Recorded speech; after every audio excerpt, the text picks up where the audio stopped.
bonjour à toutes et à tous à ce webinaire organisé par Lire et Écrire et intitulé les 6 déterminants de l'action pédagogique. Alors, nous nous sommes permis d'ajouter deux questions en sous-titre. Qu'est-ce que c'est que ces 6 déterminants de l'action pédagogique et à quoi ça sert?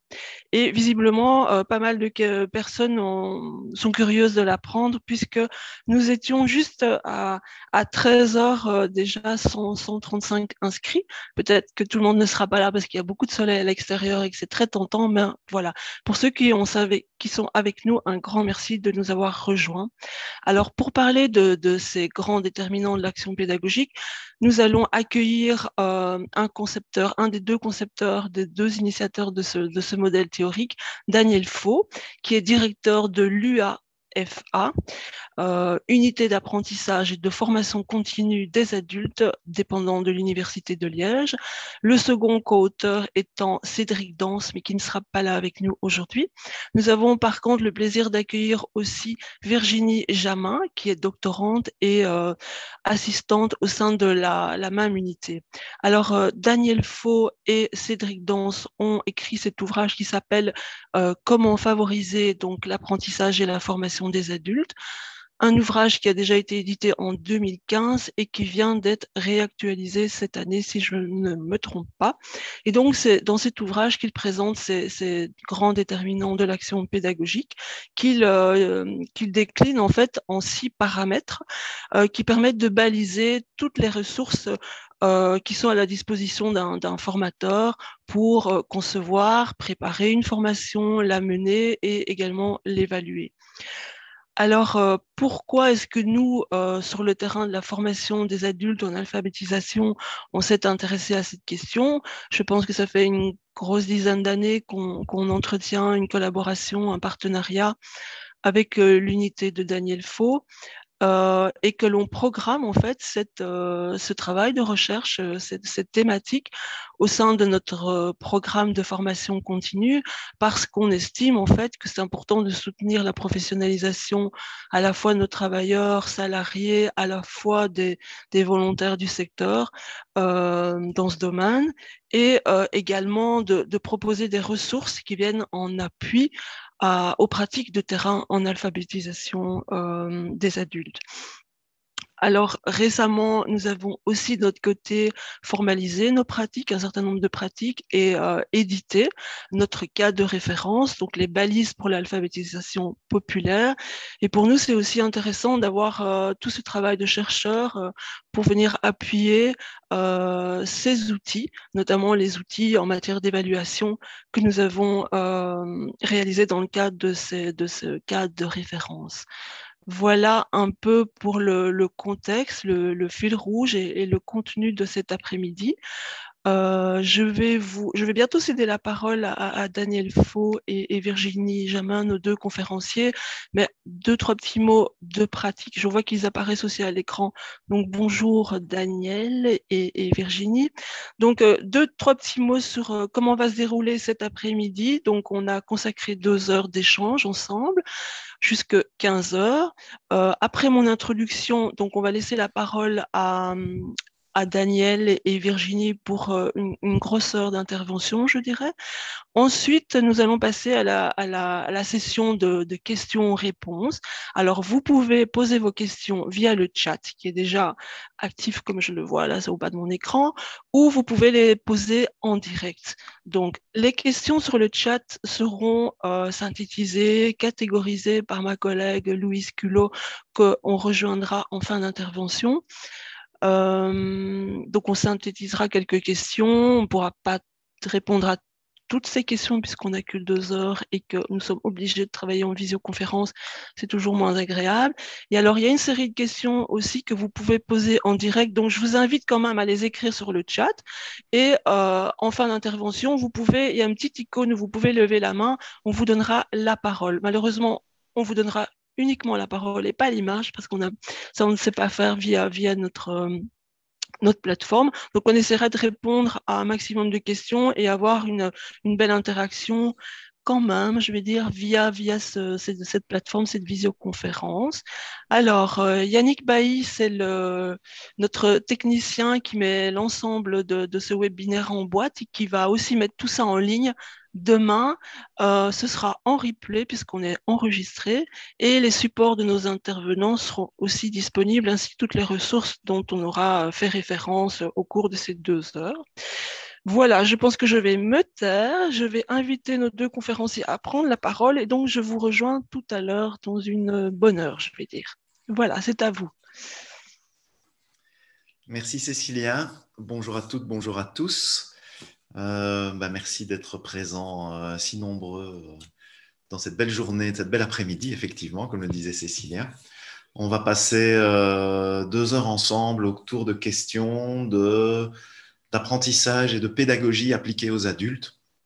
Comme Cécilia vient de le préciser, on a le plaisir dans notre service d'avoir une collaboration de longue durée avec Lire et Écrire, surtout Lire et Écrire région liégeoise, Liège, oui, Waremme, Verviers, un petit peu aussi un petit peu à Namur, et puis d'autres contacts quand même qu'on a à nouer. Et juste avant de me lancer, pour vous dire que c'est une collaboration qui pour nous est très importante parce que donc Cécilia, vous faisiez allusion à l'ouvrage qui a été réédité, donc comment favoriser l'apprentissage et la formation des adultes. Et dans la première page de l'ouvrage, en fait, on défend l'idée de la démocratie de l'apprentissage. Et on appelle de nos voeux une société de l'apprentissage plutôt que juste une société de l'information. Et parce que bon, l'information, elle est disponible, c'est déjà bien, c'est déjà un grand progrès social, évidemment, que l'information soit disponible au plus grand nombre, mais vous le savez plus que quiconque, je pense, à lire et écrire, le fait que l'information soit disponible ne veut pas dire que l'apprentissage, lui, est possible pour tout le monde.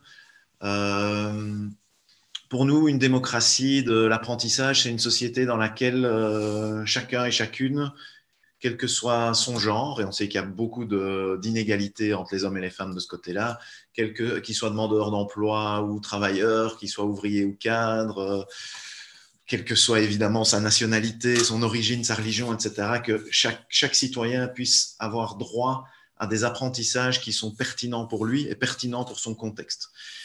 Et évidemment, vous, à lire et écrire, vous êtes la première ligne. Il est évidemment certain que si on n'a pas accès aux apprentissages de base, les bases de la langue, notamment, on ne peut pas espérer, et toutes les études le montrent, que les gens aient droit à d'autres apprentissages derrière.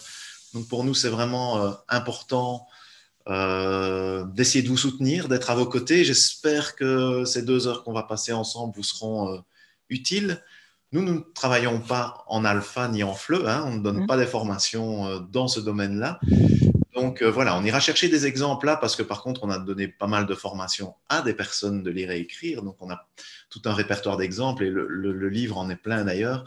Mais voilà, on va faire la moitié du chemin avec vous et il ne faudra pas hésiter, vous, à ramener l'autre moitié du chemin en disant en quoi ça vous parle dans votre contexte, en quoi ça peut vous être utile ou en quoi ça ne l'est pas ou ça doit être adapté.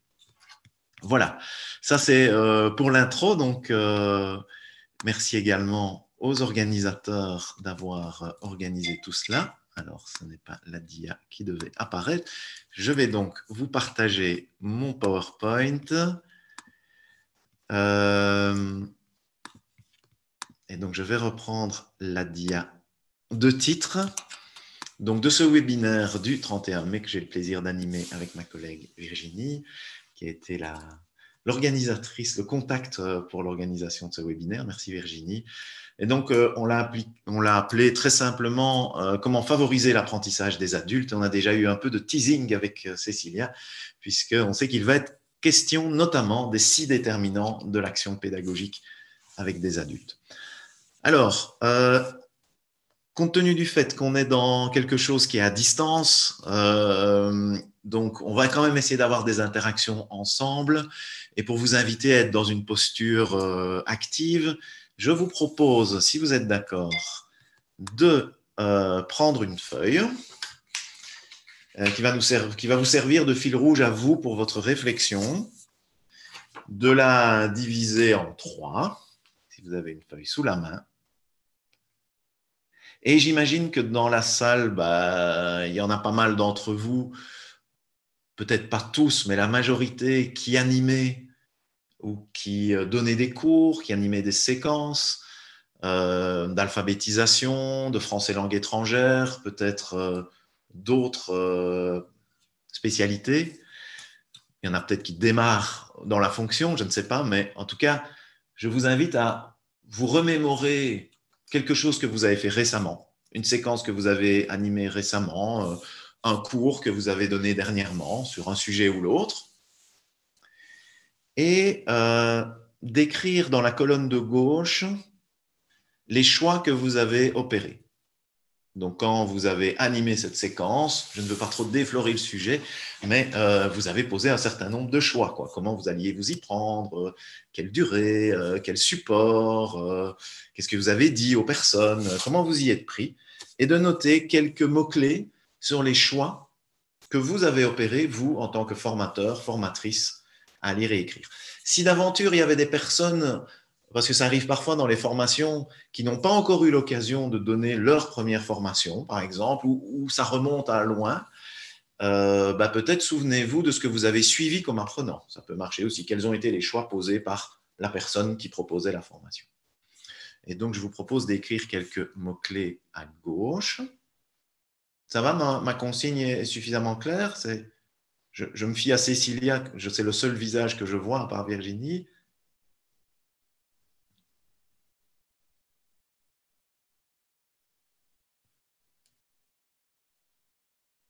Alors, je vois des personnes qui... oui, non, ça parle du livre, c'est autre chose. Oui, ça a l'air clair. Ça a l'air clair, ok. Et oui, je vois ça. Si quelqu'un trouve que ça ne l'est pas, qu'il le dise, hein, qu'il n'hésite pas. Okay. Très bien. Parfait. Et alors, je vous propose, dans la colonne de droite, de noter les effets que ça a produit sur les participants. Alors, ce sont peut-être des effets que vous souhaitiez obtenir et vous êtes très content et très contente. C'est peut-être des effets non voulus aussi, parce que ça peut arriver. Parfois, on imagine faire des choses et ça produit autre chose. C'est aussi des effets. Vous pouvez noter là-dedans les effets aussi bien désirés et souhaitables que les effets secondaires, comme on pourrait dire dans le domaine de la médecine, les choses que vous n'aviez pas prévues ou pas voulues, mais qui se sont produites.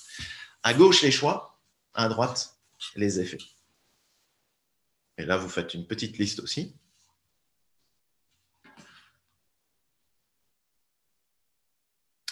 Et puis,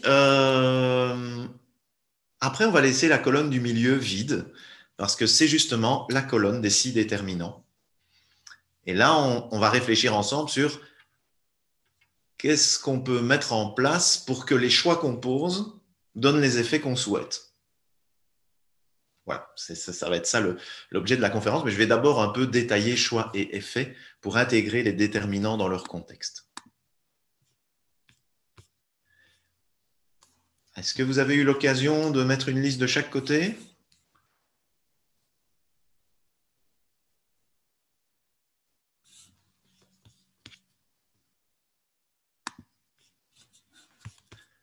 Alors, je prends. OK. OK. Voilà.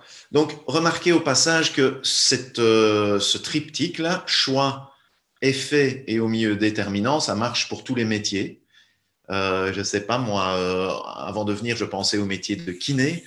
Un kiné, il a des domaines dans lesquels il pose des choix. Donc, moi, je me suis fait soigner il n'y a pas longtemps pour ce que j'ai appris, que ça s'appelait une épaule gelée. Donc, c'est l'épaule qui a perdu de sa mobilité. Donc, vous savez mettre la manche gauche. Puis, quand vous devez mettre la manche droite de votre veste, ça fait très mal parce que l'épaule est gelée, apparemment. C'est comme ça qu'il m'a expliqué, en tout cas. Et donc, il a posé un certain nombre de choix. Alors, il a des domaines dans lesquels il pose des choix. Il y a le domaine de l'appareillage électrique, quel type d'électrode, quelle tension, etc. Il y a le domaine de la manipulation, comment il va me faire très mal, me tripoter dans tous les sens. Il y a le domaine du langage, qu'est-ce qu'il va me dire pour m'encourager, me rassurer, m'expliquer. Il y a le domaine des équipements sportifs. Donc, vous voyez, il a tout un panel de choix, ce kiné, dans le but de produire tout un panel d'effets, des effets sur ma santé physique, mais aussi des effets sur une reprise d'activité professionnelle ou sportive possible ou pas, des effets de bien-être psychologique. Et moi qui ne suis pas kiné, je serais incapable de faire les bons choix pour obtenir les effets puisque je n'ai pas les déterminants. Vous voyez, mais lui, il les a appris, les déterminants. C'est notamment l'anatomie. Hein. Et c'est ça qu'on va faire ensemble. On va se dire, tiens, mais chez un formateur, c'est quoi les gammes de choix qu'on a en face de soi et c'est quoi les effets qu'on peut entendre produire par une formation. Et ça va contextualiser notre travail après sur les 6 déterminants que je passerai en revue les uns après les autres avec l'un ou l'autre point clé pour chaque déterminant. Alors, je vais commencer par les effets. Parce que quelque part, quand on fait quelque... Je suis un peu dans l'ombre, hein, oui. C'est un peu... Voilà, c'est peut-être mieux comme ça. Quelque part, quand on met en place une action, c'est pour obtenir des effets. Et donc, cette conférence aurait pu s'appeler non pas « Comment favoriser l'apprentissage des adultes », mais « Comment favoriser l'apprentissage, la motivation, les relations et l'identité des adultes ». Pourquoi est-ce que je dis ça? Parce que tout choix de formation que vous allez poser va systématiquement produire non pas une sorte d'effet, mais 4 sortes d'effets. Des effets sur l'apprentissage, des effets sur la motivation, des effets sur les relations. Quand je dis les relations, c'est à la fois les relations formateurs-formés, mais aussi les relations entre les formés, évidemment, qui sont très importantes, et des effets sur l'identité. Ce que j'entends par l'identité, c'est l'image de soi, la confiance en soi, comment je perçois que l'autre me considère, est-ce que je me sens valorisé, dévalorisé, enfin ce genre de choses. Et ça, c'est une première chose, un premier message que je voulais vous faire passer, c'est quand vous posez vos choix, vous pouvez vous dire que chacun de vos choix, que vous le vouliez ou non, hein, et que ce soit réussi ou pas, parce que parfois on rate son coup, mais ça produit toujours ces 4 types d'effets. Par exemple, moi qui vous propose de commencer la conférence par un tableau en 3 dimensions, enfin avec 3 colonnes, je pose un choix, qui est un choix d'ingénierie, on y reviendra. J'utilise un outil, très simple, hein, une feuille avec 3 colonnes, c'est un outil quand même. Mon but en faisant ça, je me dis, ça vous permettra de mieux apprendre des choses parce que vous serez plus actif, ça c'est mon raisonnement de base, mais aussi j'espère que c'est un choix qui va plutôt vous motiver, vous donner envie de suivre, vous connecter, vous mettre dedans, plutôt que d'être, parce que bon, je suis beaucoup de visioconférences, je sais qu'on est vite distrait par d'autres choses qui se passent sur notre écran et qu'on l'est peut-être moins, c'est le pari, lorsqu'on peut soi-même participer. Je me dis que du point de vue des relations qu'on va avoir ensemble, c'est sympa aussi, parce que quelque part, si je parle pendant 1 heure sans vous avoir rien demandé et puis qu'on fait la phase de questions, souvent, cette transition est difficile. Je me dis que si je peux vous interpeller par rapport à quelque chose que vous avez déjà fait, on sera déjà plus dans une relation de collaboration. Donc, je mise là-dessus. Et puis, je me dis que du point de vue identitaire, c'est mieux aussi parce que moi, je ne voudrais pas, par exemple, aujourd'hui être dans une relation avec vous où vous avez l'impression de suivre un cours à l'UNIF, quoi, et d'être des élèves, bien que je ne traite pas mes élèves non plus comme des purs élèves. Enfin, vous voyez, un côté très descendant comme ça que je ne voudrais pas. Parce que je vous l'ai dit en début de conférence, ceux qui font de l'alpha sur le terrain et du FLE, c'est vous, c'est pas moi. Et donc, c'est important que ça parte de vous aussi. Donc, en termes d'identité, je pense que c'est plus juste. Donc, quelque part, je poursuis les 4 objectifs. Alors, évidemment, après, puisqu'on discutera, ce sera à vous de me dire et ce sera à moi de mesurer l'impact de mes choix. Là, c'est difficile pour moi parce qu'on est à distance, j'ai très peu d'images. Mais si j'étais en salle avec vous, je le verrais très vite.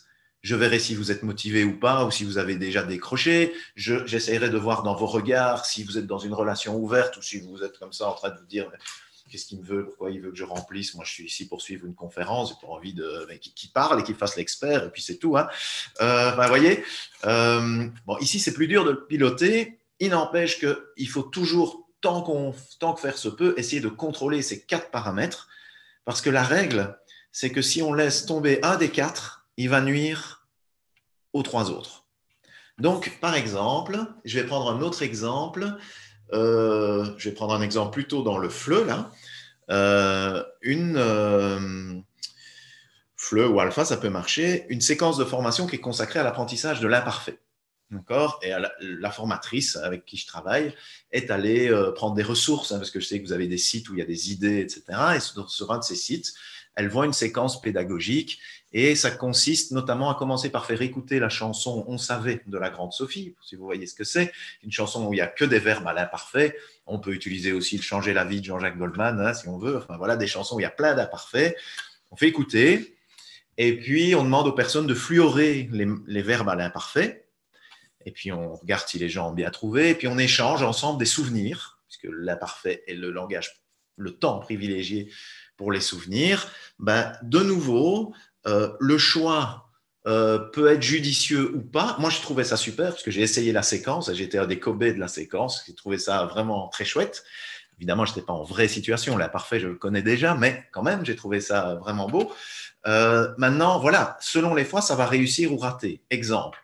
L'effet sur les relations.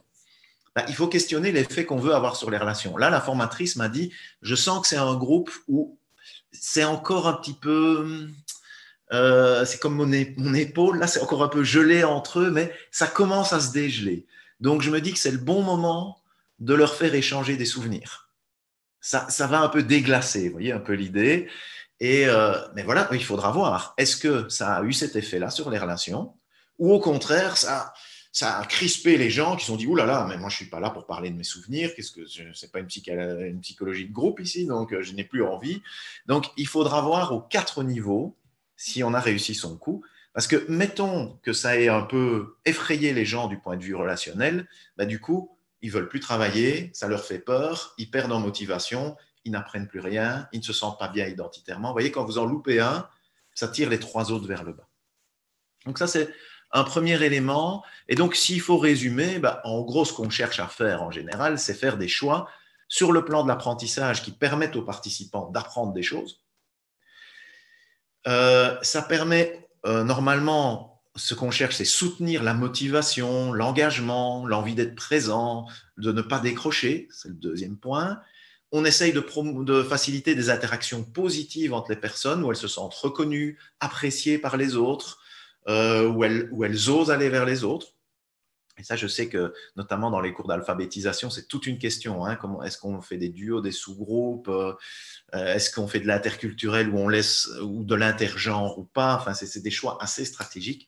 Et puis, du point de vue identitaire, l'idée, c'est de promouvoir l'image de soi des personnes, c'est-à-dire qu'on n'apprend pas si on se sent nul, si on se sent dévalorisé, si on sent qu'on est un incapable. On apprend bien s'il y a quelque chose de positif dans l'image de soi qu'on reçoit par la formation. Donc, on va essayer d'atteindre ces 4 objectifs. Alors, je vous invite peut-être à regarder du côté droit de votre feuille et voir ce que vous avez écrit et peut-être essayer d'identifier à quel cercle, à quel ensemble, à quelle gamme d'effets ça se raccroche. Que ce soit un effet positif ou négatif, hein, parce que si vous avez mis l'effet que ça a eu, c'est que j'ai embrouillé les gens, mettons, c'est un effet d'apprentissage. Malheureux, mais ça rentre dans l'apprentissage. Si vous avez mis l'effet que j'ai eu, c'est que ils ont tous soufflé d'ennui, j'espère que non, mais ça peut arriver, c'est un effet motivationnel.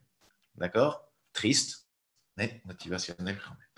Alors, je vous laisse peut-être essayer de faire des ensembles. Vous pouvez peut-être étiqueter ce qui relève de l'apprentissage, la motivation, les relations, l'identité. Et pendant ce temps-là, je vais un peu aller voir ce que vous m'écrivez dans le chat. S'il y a des choses auxquelles je peux répondre.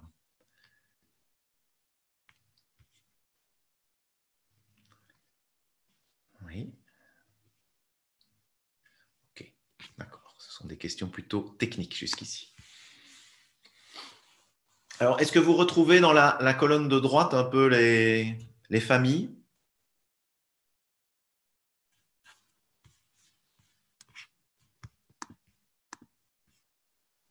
Oh, Corise. Bonjour, Corise.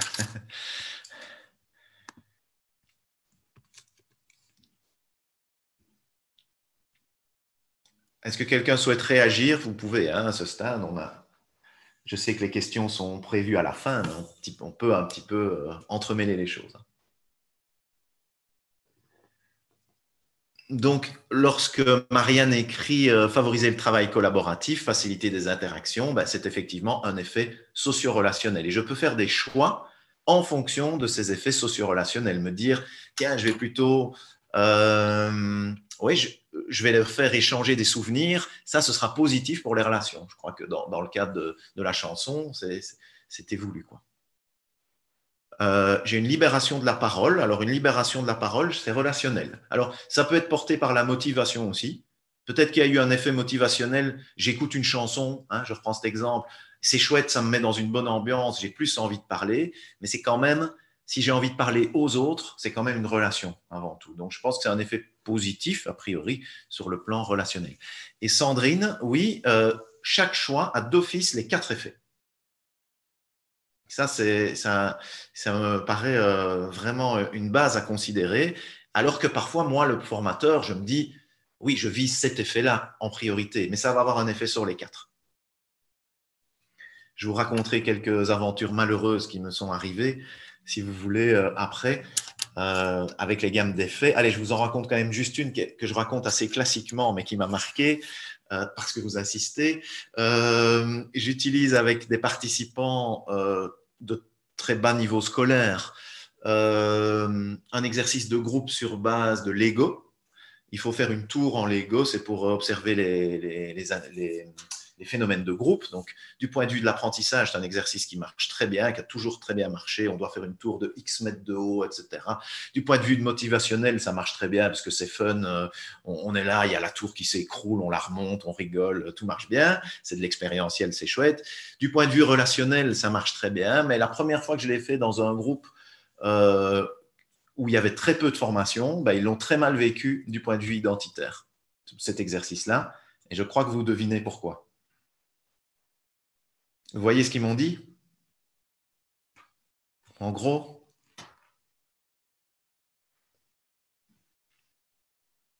je vous laisse me répondre. Exactement. Ils m'ont dit, mais dites. Enfin, ils ne me l'ont pas dit comme ça, mais ils m'ont dit, mais vous nous prenez pour qui, vous?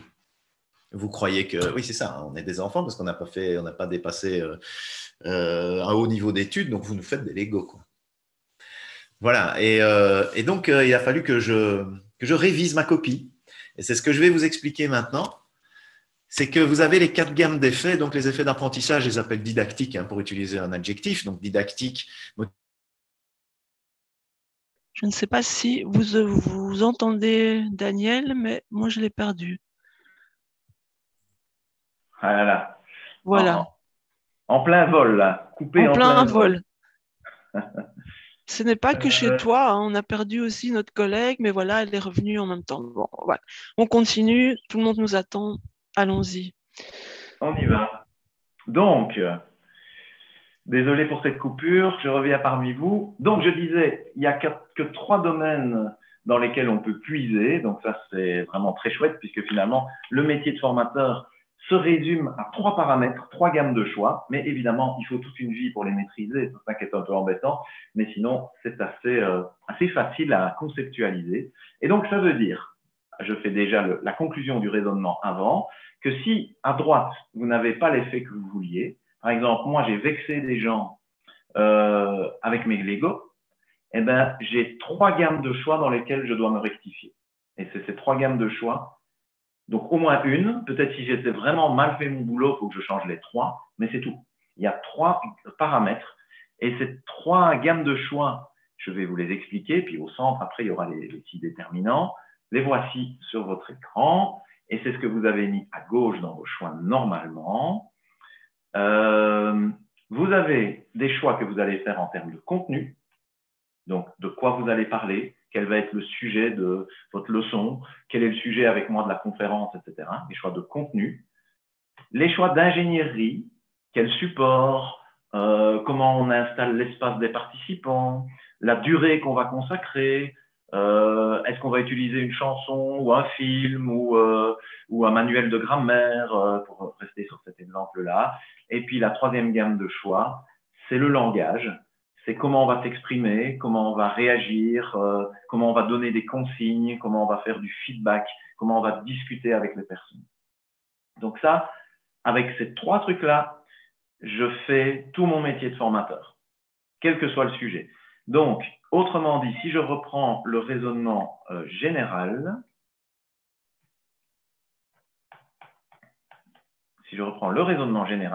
si quelque chose n'a pas marché à droite, a donné un effet indésirable à droite, alors, il ne me reste que, entre guillemets, parce que ça peut être tout un boulot, à changer un des trois, ou deux des trois, ou peut-être les trois à gauche.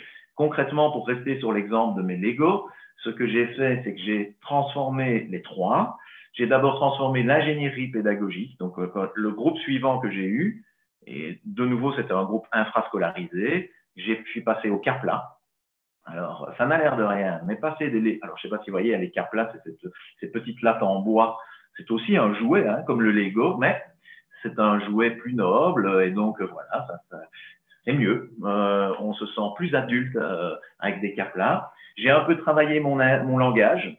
Dans l'intro, j'ai bien précisé, voilà, nous allons ensemble faire un exercice assez classique dans les écoles d'architecture, notamment quand on essaye de travailler en groupe. J'ai fait une intro pour leur montrer que si je faisais ça avec eux, c'est pas parce que je les prenais pour des idiots, mais qu'au contraire, j'ai donné une noblesse dans ma consigne. J'ai changé ma consigne, j'ai changé mon ingénierie.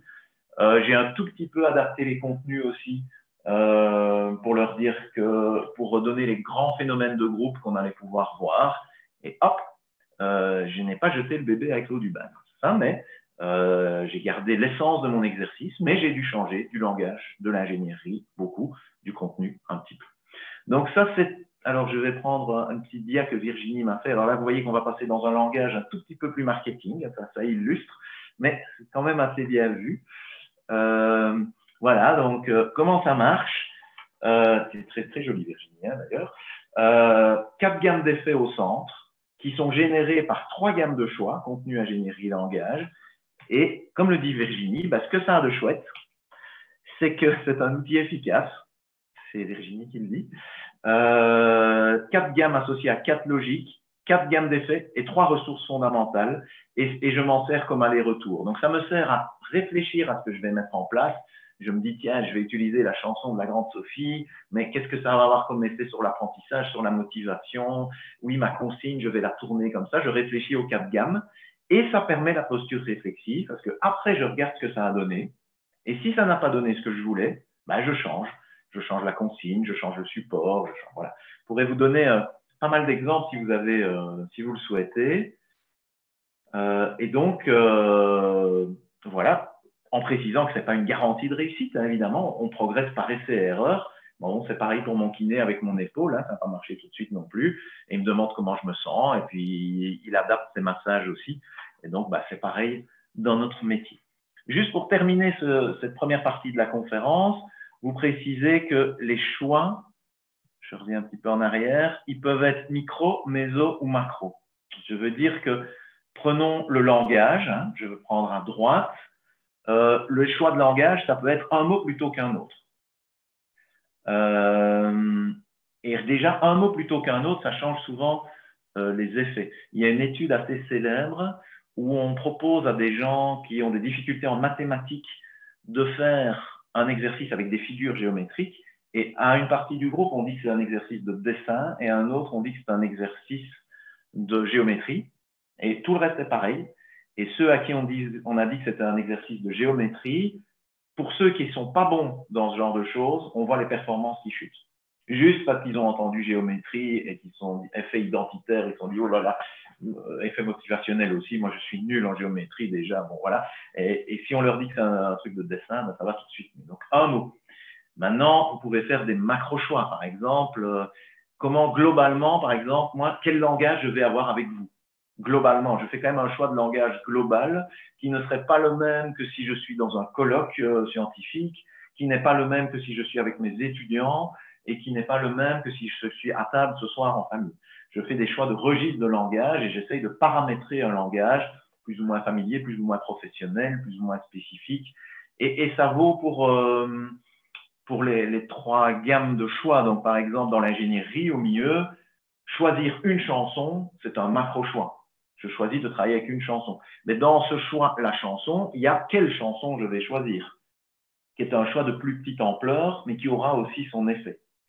Donc, voilà, on va poser des choix. Ce que je veux dire par là, c'est qu'on pose des choix qui sont à l'échelle peut-être d'un an de formation, et puis des choix qui sont à l'échelle de 5 minutes qu'on va avoir. Donc ça, c'est pour le premier modèle. Et puis, avant de parler des déterminants, je trouve que ce serait bien, ça c'est un choix d'ingénierie que je vais poser maintenant, que ce serait bien de faire une petite séance d'échange pour voir si, avant que je ne rentre dans les 6 déterminants, donc qui est le cœur du modèle, si cette dialectique le choix est fait, et finalement avec ceci au milieu, si ça vous parle et si vous avez envie de réagir. N'hésitez pas à le faire pour cette première séquence. Comme ça, je ne fais pas non plus tout l'exposé et puis toutes les questions-réponses. J'ai peur que du point de vue des effets motivationnels, ce soit négatif et aussi des effets didactiques.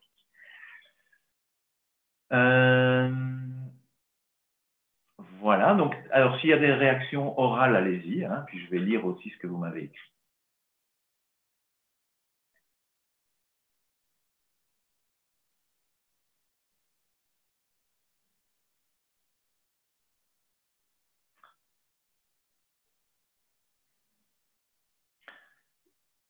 Pas de réaction en direct. Je vois Jean qui signale une phrase du GFN, quand ils me déçoivent, qu'est-ce que je change dans ma pratique? Oui, c'est sûr que si je me dis, ah, c'est pas ce que j'aurais espéré, la première réaction, c'est qu'est-ce que j'ai mis en place pour que ça amène ça? De toute façon, je ne sais contrôler que mon propre comportement, je ne sais pas contrôler le comportement des autres. Donc voilà, là j'ai ces 3 ressources sur lesquelles je peux agir.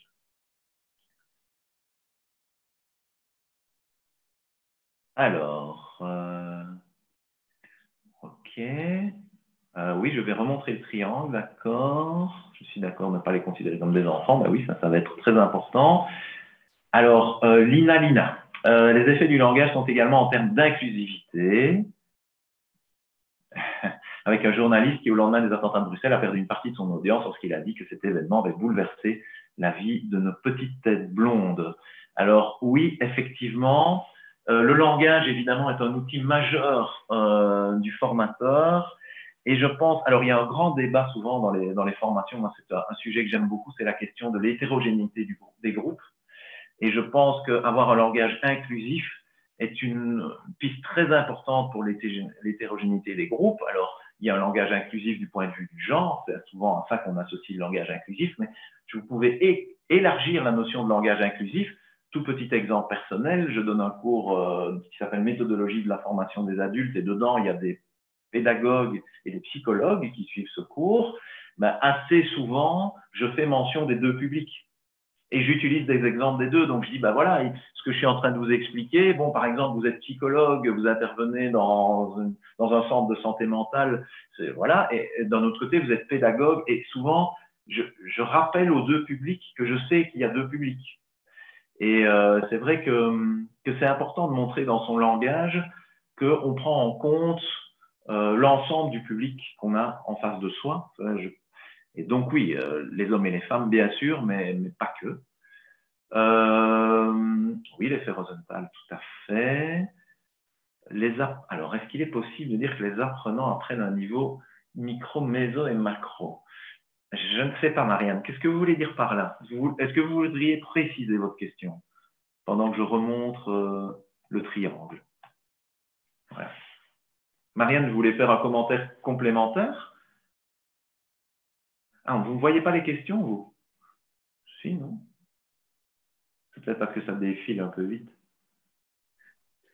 En fait, il faut faire défiler sur la droite. Tu descends, ça, oui. On descend avec le petit curseur et les questions s'affichent au fur et à mesure, mais ça peut aller très vite, effectivement. Mais on peut remonter et descendre pour répondre à la question. Je ne sais pas si Marianne veut prendre la parole. Il suffit qu'elle lève la main. On va lui donner la parole, bien sûr. Mais ça, c'est mon collègue Yannick qui peut lui attribuer la parole si elle la désire. Oui, voilà, vous m'entendez? Voilà. Ah oui. Voilà, super. Moi, je parlais plutôt au niveau des apprentissages, hein. Donc, parce que bon, on parle de l'interaction, etc., la dynamique en classe. Et donc, moi, dans ma tête, je me disais, au niveau des apprentissages, est-ce qu'on peut dire au niveau micro, c'est des apprentissages plutôt d'un point de vue personnel. Donc, on favorise ces connaissances mais d'un point de vue personnel. Et puis, on peut dire au niveau macro, ces apprentissages, on les réinvestit après dans la vie courante, dans la société, voilà, on peut parler comme ça. Oui, c'est vrai que dans une classe d'alphabétisation, je vais très probablement faire des apprentissages plutôt micro. Je ne sais pas, moi, je vais être un peu cliché, mais je vais apprendre un mot de vocabulaire. Ça va peut-être être un apprentissage micro. Et derrière, des choses beaucoup plus transversales.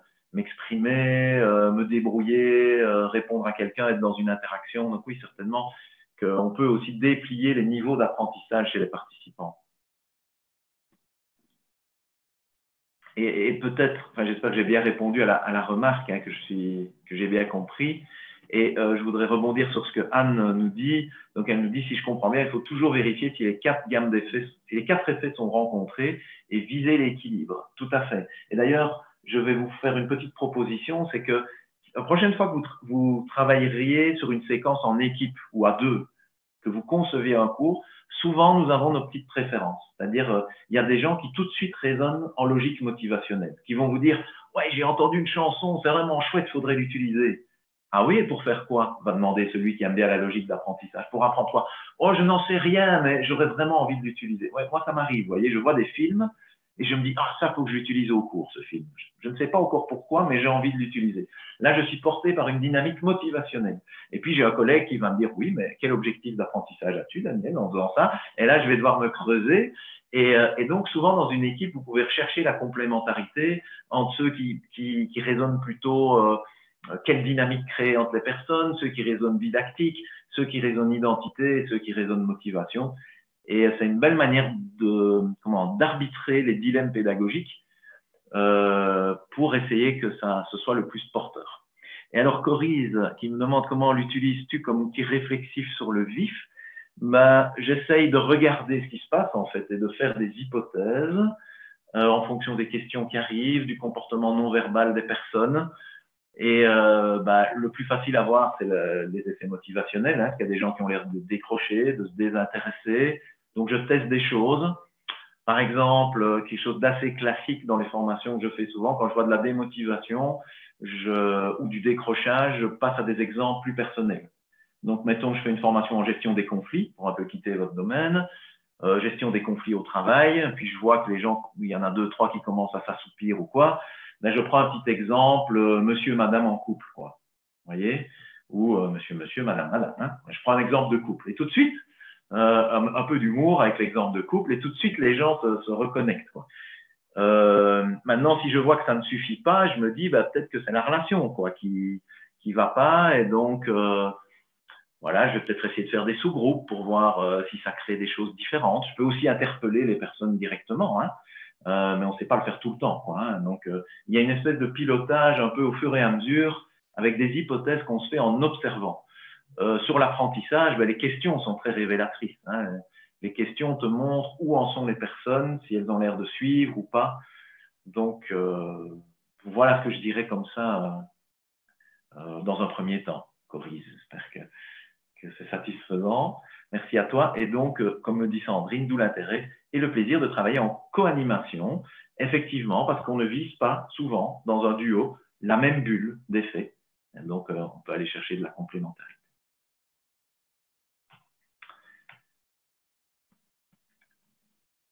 Voilà. Alors, je vous propose de passer au deuxième volet, ce qui ne nous empêche pas de revenir à cette logique choix-effet, bien entendu. Et c'est donc de passer à ces fameux 6 paramètres ou déterminants qui se situent donc au cœur du modèle. Et donc, nous disons ceci dans le modèle, dès que vous mettez en place une séquence pédagogique, vous posez des choix, vous obtenez des effets, et ces effets vont être modulés par 6 déterminants. La relation au contenu, la relation formateur-apprenant, la relation entre les apprenants, les dispositifs pédagogiques, les médiateurs et la relation à l'évaluation. Donc, dès que je fais quelque chose, je mets en place les 6 paramètres.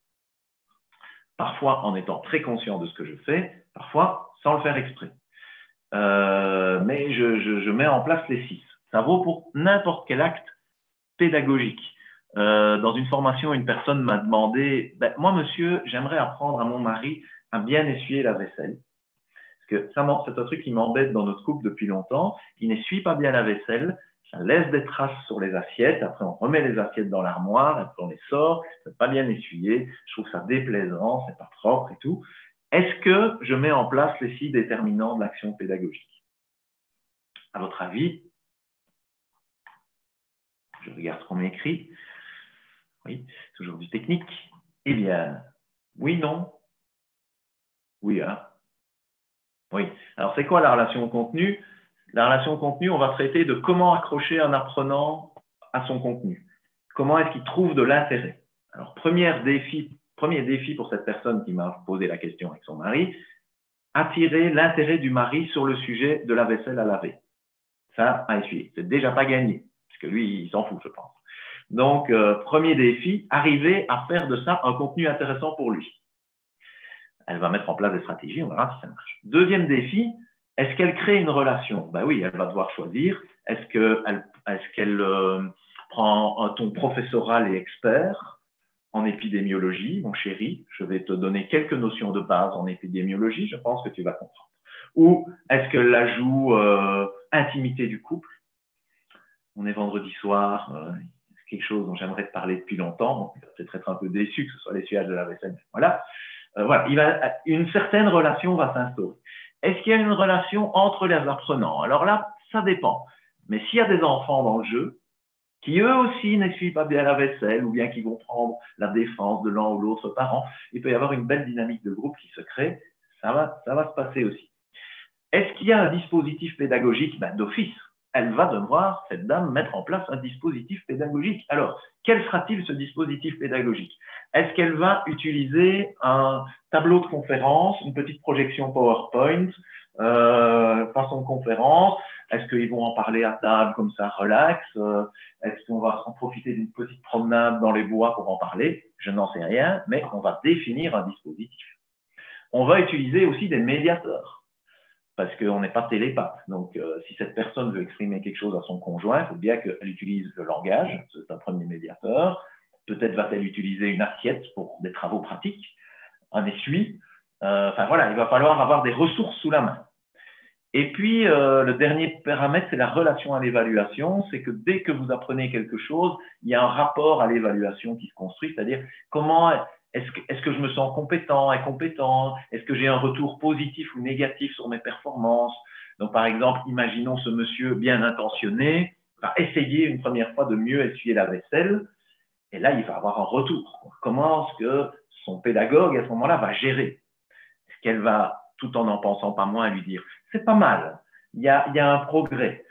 Ou est-ce qu'elle va lui dire « écoute, si c'est pour faire n'importe comment, revenons comme avant ». Alors, hein. Enfin, voilà. Donc, vous voyez que d'office, les 6 paramètres vont être mis en action.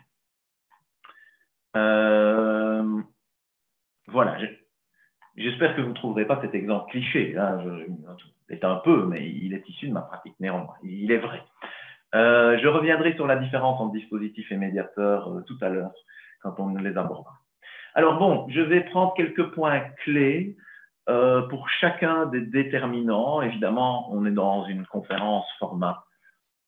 C'est un beau format de conférence, 2 heures, mais une conférence est un format court par rapport à une formation. Donc, je vais quand même aller droit au but pour chacun des déterminants. Donc, première question, comment soutenir les apprenants dans leur relation au contenu? Alors, dans leur relation au contenu, donc l'enjeu, c'est de se dire ceci. Un adulte, comme vous, par exemple, aujourd'hui avec moi, un adulte en formation, c'est quelqu'un qui pourrait faire 1000 autres choses qu'être avec vous en formation à ce moment-là. Comme vous, avec moi, vous faites le plaisir d'être une centaine aujourd'hui dans cette conférence, mais je suis sûr que vous avez un tas d'autres choses à faire, que ce soit sur le plan professionnel, sur le plan familial, sur le plan d'autres projets, de loisirs, etc. Et donc, vous êtes là quand même. Et donc, la première partie de mon boulot de formateur, c'est de faire en sorte que vous trouviez un accrochage à être là avec moi aujourd'hui. Sinon, très vite, vous allez vous dire que vous n'avez pas fait le bon choix et vous allez partir sur autre chose. Et c'est clair qu'avec des adultes, cet accrochage, il n'est jamais donné a priori. Un adulte, même quelqu'un qui s'inscrit avec enthousiasme, volonté, qui a envie d'être là, au moment où il s'installe là dans une séquence de formation, il dit « Ok, maintenant, montre-moi que j'ai fait le bon choix. Convainc-moi que je ne suis pas en train de perdre mon temps par rapport à d'autres choses que je pourrais faire. Et c'est dur hein, aujourd'hui, parce que dans un monde où multiples sollicitations telles que nous l'avons, où il y a une compétition, pour reprendre l'expression de l'ancien directeur de TF1 qui disait, voilà, ce qu'on achète, c'est des minutes d'attention chez le consommateur. Il y a une sacrée compétition. Hein. Donc moi, je suis en compétition avec plein d'autres trucs. Hein. Et vous êtes en compétition aussi avec les enfants, avec Netflix, avec, enfin, voilà, avec tout ça. Alors, comment accrocher les gens au contenu? Et je vous propose de se cibler sur 3 concepts clés. Le premier, c'est le concept de projet. Donc, il faut réussir à faire en sorte que les personnes perçoivent que ce que vous leur proposez, ça va les soutenir dans leur projet au pluriel. Ici, on l'a mis au singulier, mais il peut y en avoir plusieurs. Et arriver à ce qu'on se dise, OK, comme moi aujourd'hui avec vous, par exemple, je ne sais pas si ça a marché, mais le fait de vous faire écrire sur votre dernière séquence pédagogique, c'est une manière d'essayer de vous mettre en projet, de vous dire, tiens, cette conférence va m'aider à peut-être améliorer les effets que je veux obtenir. Je prends aussi différents exemples. En prenant les exemples, j'espère que les exemples que je prends se connectent à des choses que vous faites et vous permettent de vous dire, ah oui, je vois un petit peu ce que je pourrais faire avec ce dont il est en train de nous parler. Je trouve que la dia de Virginie avec le triangle est très bien pour ça, parce qu'elle nous met en projet. Elle nous dit, tiens, regarde tes gammes d'effets, regarde tes ressources et pose-toi la question de savoir si ça colle. Donc, arrivez à accrocher vos apprenants à un projet quelque part et toujours avoir ce projet en tête. Alors, il y a plein de techniques pour ce faire. Je ne vais pas en détailler 100, mais je vais juste vous prendre un exemple que j'ai pratiqué en formation. Je fais une formation qui s'appelle « Rendre mes apprenants acteurs » ou actifs. Donc, j'ai une vingtaine de personnes qui se sont inscrites à ça. Donc, je me dis, elles ont envie, c'est leur projet, rendre leurs apprenants actifs. Il n'empêche que ce n'est pas parce qu'elles se sont inscrites volontairement qu'elles arrivent le matin en se disant « Ah oui, je vais vers quoi comme formation déjà? Ah oui, c'est quoi mon projet ?» Non, elles arrivent, elles disent « Ok, on attend. » Donc, c'est à moi de réveiller le projet. Et ce que j'ai fait avec elles, c'est une technique très simple. Hein. Je leur ai demandé de faire un tour de table, de se présenter et en se présentant, de me répondre à la question « C'est quoi pour vous un étudiant acteur ?» Vous êtes inscrit à une formation « Rendre mes apprenants ou mes étudiants, c'est plus acteurs, actifs », mais c'est quoi pour vous? Vous mettez quoi derrière? Et en fait, je me suis rendu compte qu'ils m'ont, enfin, c'était le but un peu, ils se sont rendus compte qu'ils répondaient des choses très différentes les uns les autres. Et donc ça a réveillé leur projet. Il y en a un qui me dit, pour moi, un étudiant acteur, c'est quelqu'un qui participe, qui répond aux questions, qui se propose quand je fais un travail de groupe, qui se porte volontaire pour un jeu de rôle. Voilà, je le vois bouger. Et puis le voisin, il dit, ah moi, pas du tout. Pour moi, je m'en fous qu'il participe. Moi, ce qui compte, c'est qu'il soit actif dans sa tête. Voilà. Il peut très bien ne pas dire un mot, mais ce que je veux, c'est qu'il se questionne, c'est que ça travaille, etc. Et puis il y en a un troisième qui va dire « Ah non, moi c'est encore autre chose. Pour moi, quelqu'un d'acteur, d'actif, c'est quelqu'un qui s'implique dans des interactions avec les autres, qui questionne, qui pose des questions aux autres, qui attend des réponses, qui partage, qui critique, qui demande un avis. » Ok, 3 personnes se sont exprimées, elles ont 3 avis différents et elles se rendent compte qu'elles ont chacune un projet singulier. Et grâce à ça, je les mets en projet. Vous voyez, elles se disent « Ah, c'est ça mon projet en fait. » Et tout au long de la formation, elles vont pouvoir appliquer ce qu'on a vu à leur projet à elles, qui est singulier.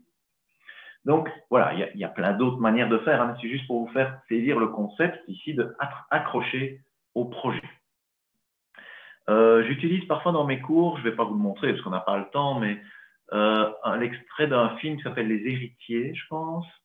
Et c'est une prof de français qui décide, si vous voulez jeter un œil, qui décide, c'est bien ça le titre Virginie, c'est ça, hein.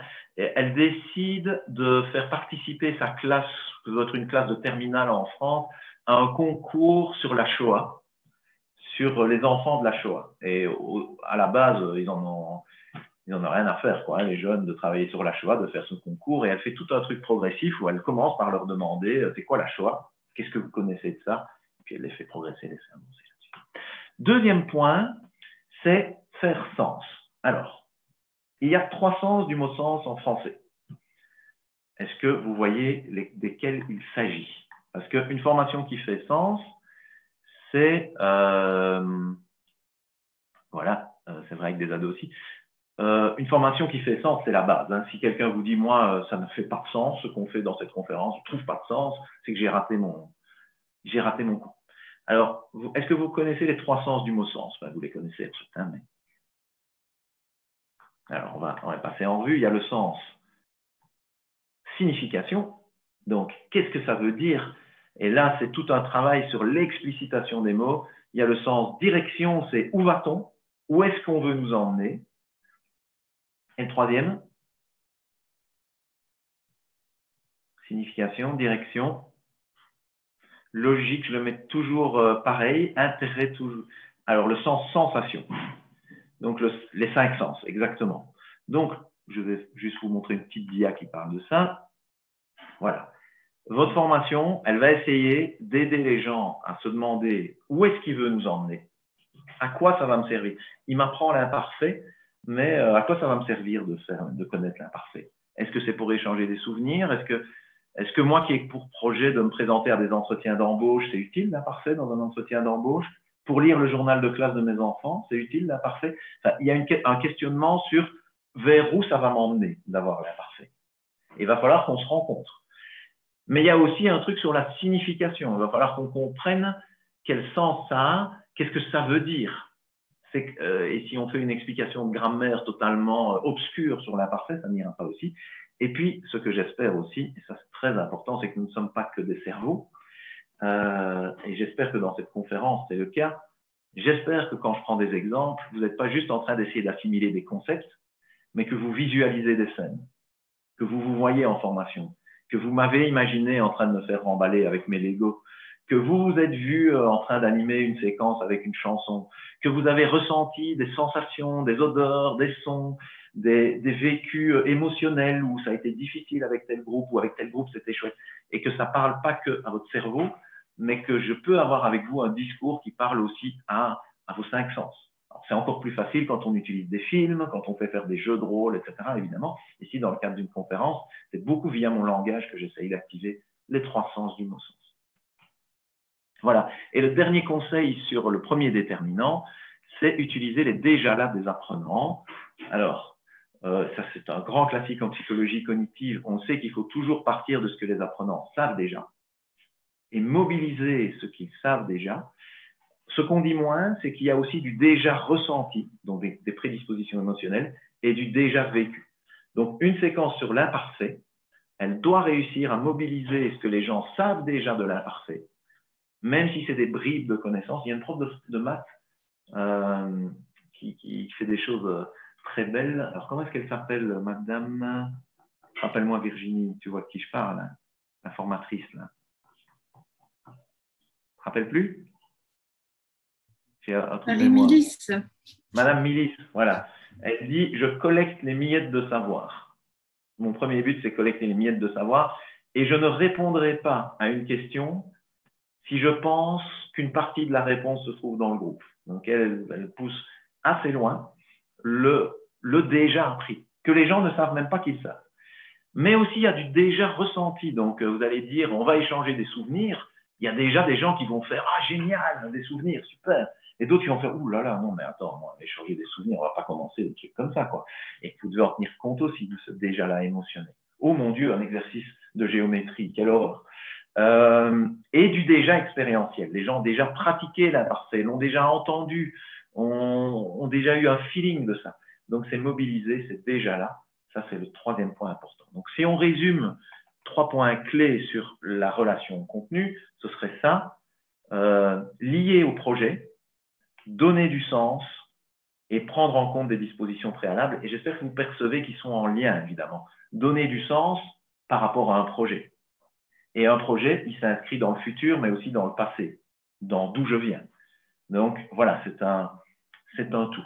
Si moi, je suis en alpha pour apprendre à lire le bulletin de mes enfants, c'est à la fois un projet, mais c'est aussi un sens que je dois trouver et c'est une disposition préalable avec laquelle j'arrive. Par exemple, la dernière fois que j'ai vu l'instit, je me suis vraiment senti très bête parce que je n'arrivais pas à comprendre ce qu'il me disait et je ne veux plus vivre ça. Ça, c'est une disposition expérientielle, émotionnelle préalable avec laquelle j'entre dans cette formation et qui va lui donner sens. Et j'espère que le formateur peut être à l'écoute de ça, peut comprendre ça. qui n'est pas évident, hein, évidemment, dans notre métier. Hein. Je n'ai pas dit que c'était facile, tout ça, évidemment. Ça, c'est pour le premier déterminant. Ça va jusque-là? Cécilia, vous qui êtes la seule que je vois, faites-moi un petit signe. Ça va, ça ne va pas? Moi, je trouve que c'est très clair et que la relation contenu, c'est parfait. Moi, je vois très bien ce que vous voulez dire puisque je suis tout oui et je Ça va. m'accroche au projet. Vous voyez le sens direction. OK, Voilà. très bien. OK, alors, voilà, OK, plein de feedback positif. Je continue alors. Alors, ensuite, comment construire des relations? Alors, ça, c'est assez particulier. C'est un truc quand même difficile à gérer, les relations de formation, parce qu'on est entre adultes. Alors, je veux dire, je ne dis pas que c'est facile d'être instit, hein, attention, surtout s'il y a des instits dans la salle ou des formateurs d'instit, il y en a, je sais, j'en ai des reconnus, j'en ai reconnu une en tout cas. Je ne dis pas que c'est facile, mais ça a le mérite d'être clair. Je veux dire, si moi je suis instit, que j'ai une classe d'enfants de 9 ans devant moi, ben, il n'y a pas photo. Vous voyez ce que je veux dire? C'est moi qui détiens le savoir, c'est moi qui ai l'expérience, c'est moi qui gère le groupe, c'est moi qui peux évaluer, qui peut sanctionner. Enfin, je veux dire, je ne dis pas que je dois être un tyran pour la cause, mais les choses sont claires. Mais entre adultes, c'est un rapport qui est très particulier parce que à la fois, moi avec vous, par exemple, aujourd'hui, ou vous avec vos apprenants, ben, d'un côté, vous attendez quelque chose de moi, qui me place dans un statut particulier que je dois assumer. Et d'un autre côté, ben, nous sommes entre adultes qui ont tous de l'expérience, qui ont tous du savoir. Et donc, c'est ce que nous, on appelle le rapport, que je voulais montrer, père-expert. C'est-à-dire que je dois trouver un équilibre entre une relation père-père et expert-apprenant. Si je me positionne trop en expert et que je vous donne des leçons aujourd'hui en vous disant, écoutez les amis, c'est pas compliqué l'alphabétisation, hein, faut s'y prendre, faut faire ça, ça, ça, ça, ça. Et vous allez dire, mais et vous aurez raison, mais il est qui lui? Alors c'est souvent, aux formateurs, on formule ça souvent en disant, mais vous êtes déjà allé dans un groupe. Ça, c'est souvent le signe qu'on est trop en posture expert. Donc, on n'est pas là pour donner des leçons.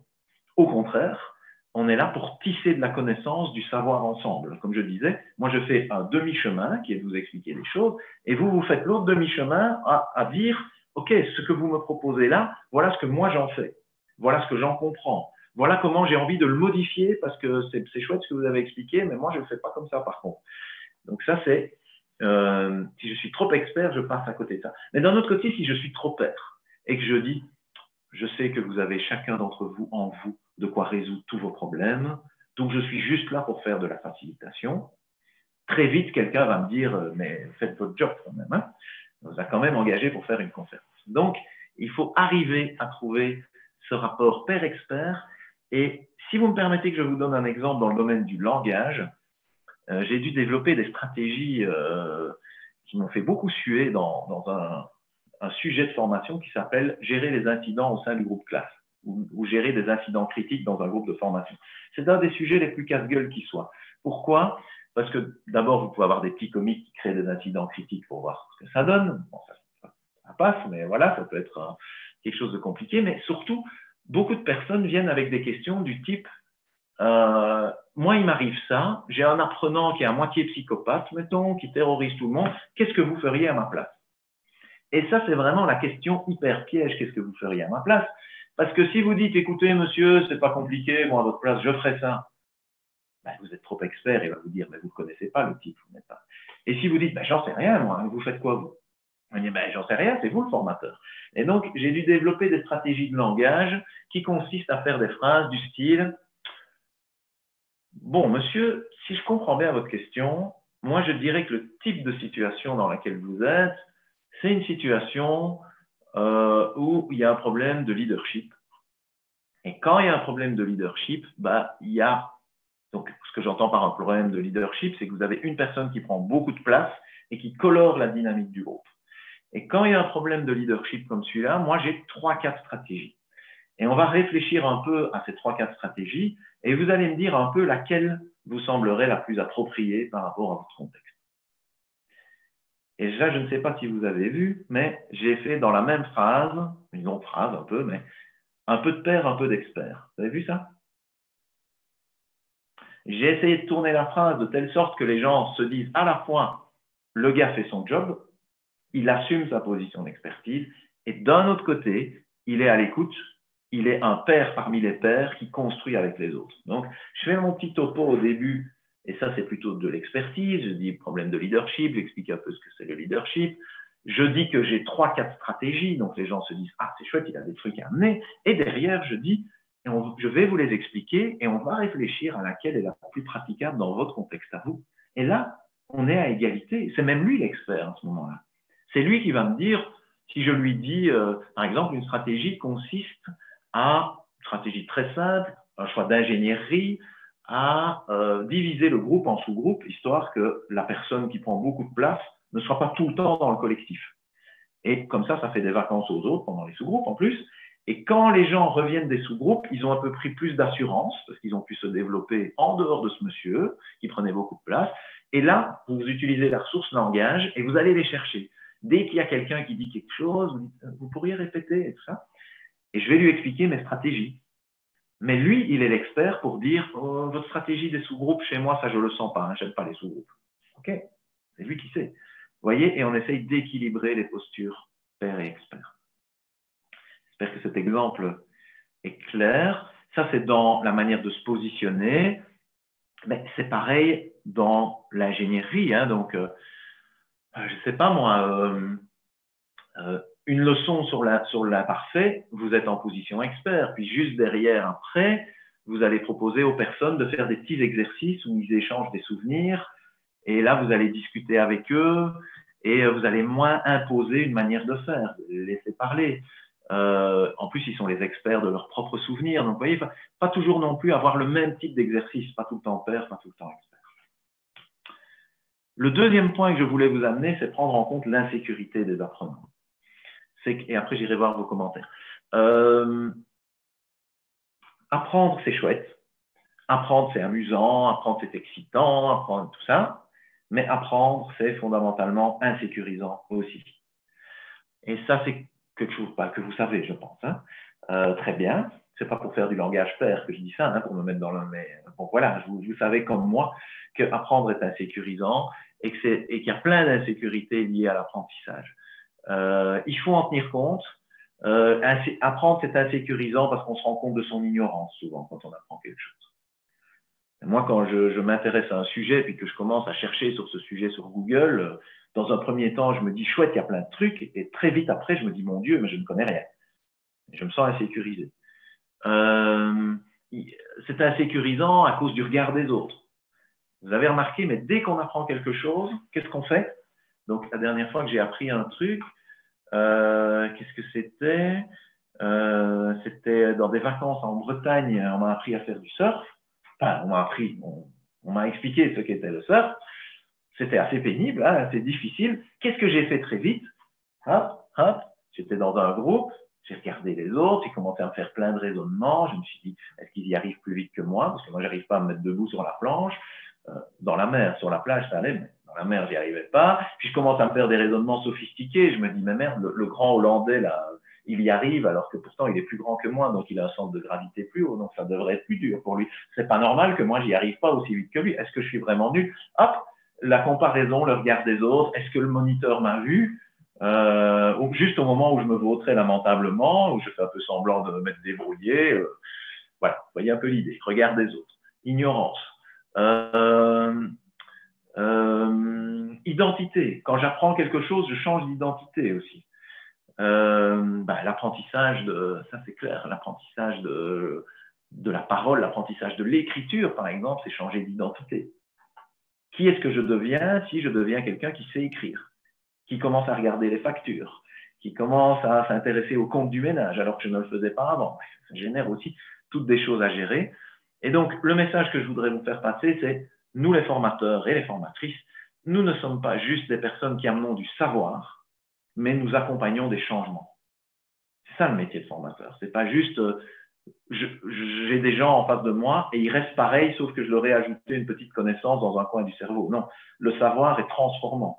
Si je ne sais pas lire et écrire et que j'apprends à lire et écrire, les enjeux dépassent de loin la lecture et l'écriture. En fait, j'accompagne le changement d'une personne. Et ce changement, il n'est pas juste cognitif. C'est un changement de position sociale, c'est un changement de perception de soi, c'est un changement dans les relations de couple, c'est un changement dans la place que j'ai dans le quartier, et ça vaut pour tous les apprentissages. Et donc, voilà, il y a toute une progressivité à avoir. Alors, si je peux donner un seul conseil d'accompagnement du changement, ce serait celui de l'escalier. C'est toujours avoir des marches intermédiaires. Si on me dit, mais raconter des souvenirs avec l'imparfait et tout ça, c'est beaucoup trop dur parce que déjà, moi, raconter des souvenirs, c'est émouvant pour moi. Si je vous parle de mon enfance, alors si je dois faire ça dans une autre langue et tout, alors peut-être que le formateur pourrait me faire une marche d'escalier en disant, écoute, ce que je te propose, comme tu maîtrises bien le présent, on va déjà commencer par partager des souvenirs au présent. Juste pour s'exercer à la communication, on intégrera l'imparfait après. Ah ok, d'accord, ça je veux bien. Ah ben alors j'ai 6 ans, je suis avec mon papa, je tiens mon papa par la main et puis je me rends compte que c'est pas mon papa. On a tous vécu. Voilà, je vous ai raconté un souvenir au présent parce que vous le racontez à l'imparfait, vous mettez trop de difficultés et donc toujours trouver des marches intermédiaires. Bon, il y a évidemment d'autres stratégies. Je vais prendre quelques remarques. Alors, à partir de quand? Voilà, par rapport au contenu, on peut être en confort, en apprentissage ou en panique. Ok, on a une référence pour la bonne distance pair-expert. Merci Alexandre. Donner son expertise sans l'imposer, certainement. Et je pense que le langage est une manière privilégiée de toujours préciser que ce sont des propositions et que ce sont aux personnes de décider ce qu'elles font. Petit exemple, si je peux un tout petit peu complémenter, quand quelqu'un me dit en formation « mais ça, monsieur, c'est chouette, mais c'est pas faisable hein, dans mon contexte que vous proposez là. C'est beaucoup trop long, beaucoup trop difficile. » Je ne dirai jamais « mais si, parce que c'est ce qu'on a tendance à faire, hein, mais si, je ne vais pas essayer de le convaincre. Je vais au contraire être très heureux qu'il me dise ça en lui disant « ah bon, c'est pas faisable dans votre contexte. Expliquez-moi un peu votre contexte, expliquez-moi pourquoi. » Et j'ai envie, moi j'adore ces moments-là dans les formations parce que j'apprends quelque chose aussi. Et il me dit, votre procédure en 5 étapes, c'est pas faisable. Mais dans mon entreprise, moi ce que je ferai, c'est je remplacerai l'étape 2, 3 et 4 par une seule étape. Ah bon? Donc ça ira plus vite. Ah ouais, ok, laquelle? Comment est-ce qu'on ferait? Et vous voyez que là, on apprend tous les deux. Donc, je n'impose rien. Je construis avec les personnes. Oui, certainement. Voilà, une vidéo. Super. Et merci à Virginie. Alors, dernier point. Là, je vous ai mis les sources d'insécurité. Les comportements de substitution. Quand quelqu'un est en insécurité, ce qu'il pose souvent, c'est un comportement de substitution. Qu'est-ce que c'est un comportement de substitution? Ça nous vient de l'éthologie, l'étude du comportement animal. Alors, il y a plein d'exemples en éthologie quand les animaux sont mal pris. Donc, par exemple, je vous fais un petit exemple animalier pour un peu faire une pause dans le discours. Vous êtes un coq de bruyère. Vous êtes sur votre tas de fumier et vous avez délimité votre territoire. Parce qu'un coq de bruyère est territorial. Et il y a un autre coq qui s'amène et qui rentre dans votre territoire. Mais ce coq est plus baraqué que vous. Il vous fait peur en tant que coq chétif. Alors, en tant que coq chétif, vous êtes partagé. Vous avez à la fois envie d'attaquer ce coq sur votre territoire parce que votre instinct vous dit attaque-le et votre instinct vous dit également de vous tailler parce qu'il est plus costaud que vous. Alors là, souvent, il se pose ce qu'on appelle un comportement de substitution, c'est-à-dire que l'animal bug, en quelque sorte, et pose un comportement irrationnel. Il se met, par exemple, à picorer au milieu du sol alors qu'il n'y a rien à picorer. C'est un geste un peu compulsif de picorage. Hein, c'est tout à fait vrai que je vous dis là. Et il y a plein d'exemples dans le règne animal. Les avocettes, par exemple, ont des crises d'hypersomnie. Donc, quand elles sont stressées comme ça, bouf, elles tombent, elles s'endorment. Exemple plutôt rigolo, mais qui est aussi un exemple dramatique qu'on a observé chez les soldats de 14-18 qui montaient au front. Il y en a qui tombaient dans l'assaut, qui étaient tellement forcés à monter vers la tranchée ennemie et tellement terrifiés de ce qu'ils vivaient qu'il y avait des crises d'hypersomnie. Donc, il y a des gens qui tombaient comme ça au milieu du front d'une crise de sommeil. Ben, ça, c'est des comportements de substitution. C'est-à-dire, quand je suis en insécurité et que je ne peux pas gérer ou exprimer mon insécurité, eh bien, alors, qu'est-ce que ça donne quoi en formation? Ça donne le fou rire, ça donne l'agressivité, ça donne le refus de travailler avec les autres, ça donne la fatigue, ça donne l'envie d'aller sur son téléphone tout à coup, ça donne le mal de tête, ça donne l'absentéisme. Et petit conseil, moi j'adore cette technique pour moi, dès qu'un apprenant a un comportement que je pourrais juger comme dérangeant, je fais l'hypothèse de l'insécurité. Je me dis, s'il pose ce comportement dérangeant, alors qu'il est là pour apprendre. Donc normalement, ça devrait être chouette pour lui ce qu'on fait. Et s'il est indiscipliné ou quoi, et je me dis, il est en insécurité.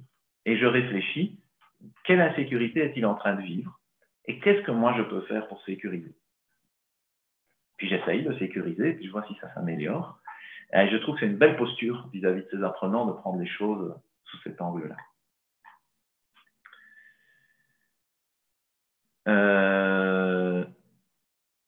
Oui. Alors, je continue un peu, puis je prends les commentaires. Ça vous va?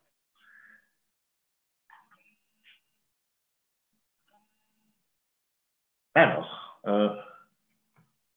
je passe maintenant au troisième déterminant, qui est les relations entre vos apprenants. Alors ça, c'est super important, parce que si vous êtes dans un groupe où vous êtes là pour apprendre et que vous ne vous sentez pas bien dans la relation, que vous avez des pensées du style est-ce que j'ai ma place ici? J'ai l'impression que quand je parle, les autres ne m'écoutent pas ou se moquent. J'ai l'impression que les autres me considèrent pas bien. J'ai l'impression que je fais pas partie du collectif. J'ai l'impression d'être... Vous imaginez, si vous avez ce genre de pensée, l'apprentissage, c'est zéro. C'est impossible. Ça va siphonner toute votre énergie parce que vous allez passer votre temps à observer les autres, vous demander si vous êtes bien, comment vous n'allez pas oser parler. Donc, c'est super important d'avoir une relation de groupe qui promulgue l'apprentissage. Alors, je vais juste aborder deux points ici. Le premier, c'est l'hétérogénéité des groupes. Ça, c'est une question qu'on me pose souvent, notamment en alpha. J'en ai parlé tout à l'heure, c'est comment faire avec un groupe hétérogène. Parce que vos groupes, ils sont très hétérogènes, évidemment, en termes de culture, de genre, de niveau, enfin, tout ça. Alors, je vais vous faire une proposition. Je n'ai pas la solution miracle pour gérer des groupes hétérogènes, je vous le dis tout de suite, mais je pense que j'ai une bonne piste pour prendre les choses du bon côté. D'abord, il faut admettre que tout groupe d'adultes est toujours hétérogène. C'est le principe. Un groupe d'adultes, et même d'enfants, un groupe humain ne peut qu'être hétérogène. Si vous me permettez une petite parabole, je ne sais pas si vous connaissez la parabole du moniteur de ski, mais donc c'est l'histoire d'un moniteur de ski, il a 15 enfants derrière lui, vous voyez les cours de ski, les enfants à la queue leu, il fait ses belles boucles, les enfants suivent, et à tous les coups, le dernier enfant, le 15e, il n'arrive pas à suivre, il tombe, il n'entend pas les explications parce qu'il est toujours le dernier, il est toujours le plus fatigué parce qu'il n'a pas de pause, et au bout d'un moment, le moniteur de ski va trouver son collègue du niveau inférieur et dit « Je ne voudrais pas prendre cet enfant-là parce qu'il est vraiment à la traîne par rapport au mon groupe. » Et du coup, il n'a plus que 14 enfants. Et puis, il paraît que c'est 14 enfants, et vous me voyez venir, le 14e enfant, toujours à la traîne et tout ça, et il dit, tu ne voudrais pas prendre celui-là aussi? Et puis, à la fin de la semaine de ski, il n'a plus qu'un enfant, et il se dit, enfin, j'ai un groupe homogène. Vous voyez? Et c'est un peu ça l'idée, c'est de renoncer au fantasme de l'homogénéité des groupes. Et ce que je vous propose, c'est de faire cet exercice-ci. C'est de lister non pas les hétérogénéités et les homogénéités, mais toutes les ressemblances et toutes les différences qu'il y a entre vos apprenants et vos apprenants. Et de faire un tableau à deux entrées, nous appelons ça une mise au carré, et de mettre dans les 4 cases les ressemblances qui sont des atouts, les différences qui sont des atouts, les ressemblances qui sont des problèmes pour vous, et les différences qui sont des problèmes pour vous.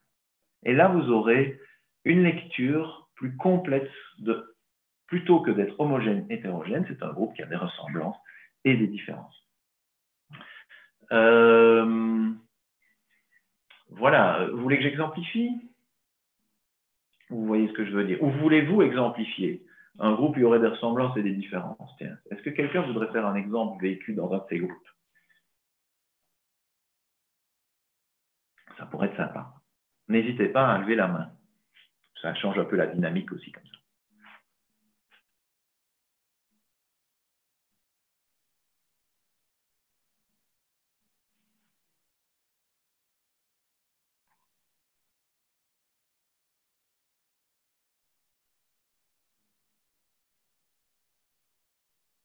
Et si je peux compléter pendant que vous réfléchissez, tout l'enjeu va être de ramener un maximum d'items dans la colonne de gauche, évidemment, grâce à des choix d'ingénierie, de langage et de contenu. Allez, je vous en fais un tout petit, parce que ça n'a pas l'air de vous inspirer trop pour le moment, mais vous pouvez toujours intervenir. Je suis pour le moment dans un ensemble de guitares. On a une animatrice qui parle, oui, qui sert un peu de prof, enfin, on va dire. Et voilà, on pourrait faire la liste des ressemblances et des différences entre nous. Et une des différences, a priori, qui est un problème pour elle, c'est qu'on a des niveaux de guitare très différents, des gens qui ont 10 ans de pratique et des gens qui ont 1 ou 2 ans. Donc, il y a des très bons guitaristes et des très mauvais, et enfin, des plus débutants. Et la question, c'est comment on va réussir de faire de ce problème un atout. Donc, elle pourrait lister, je ne l'ai jamais proposé, mais elle pourrait lister nos différences et nos ressemblances et dire, tiens, dans les différences, pour le moment, elle le vit comme un problème, notre animatrice, parce que du coup, ceux qui jouent bien, on leur dit, est-ce que tu sais le faire? Ils disent oui, et puis ils attendent pendant une demi-heure qu'on explique aux autres, et ils ne font rien.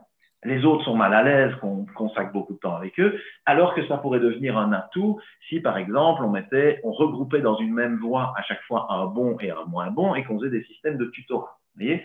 Donc, l'enjeu est de lister les différences et les ressemblances, de voir où sont des atouts et des problèmes et de les mettre au maximum dans la colonne de gauche, tant que faire se peut.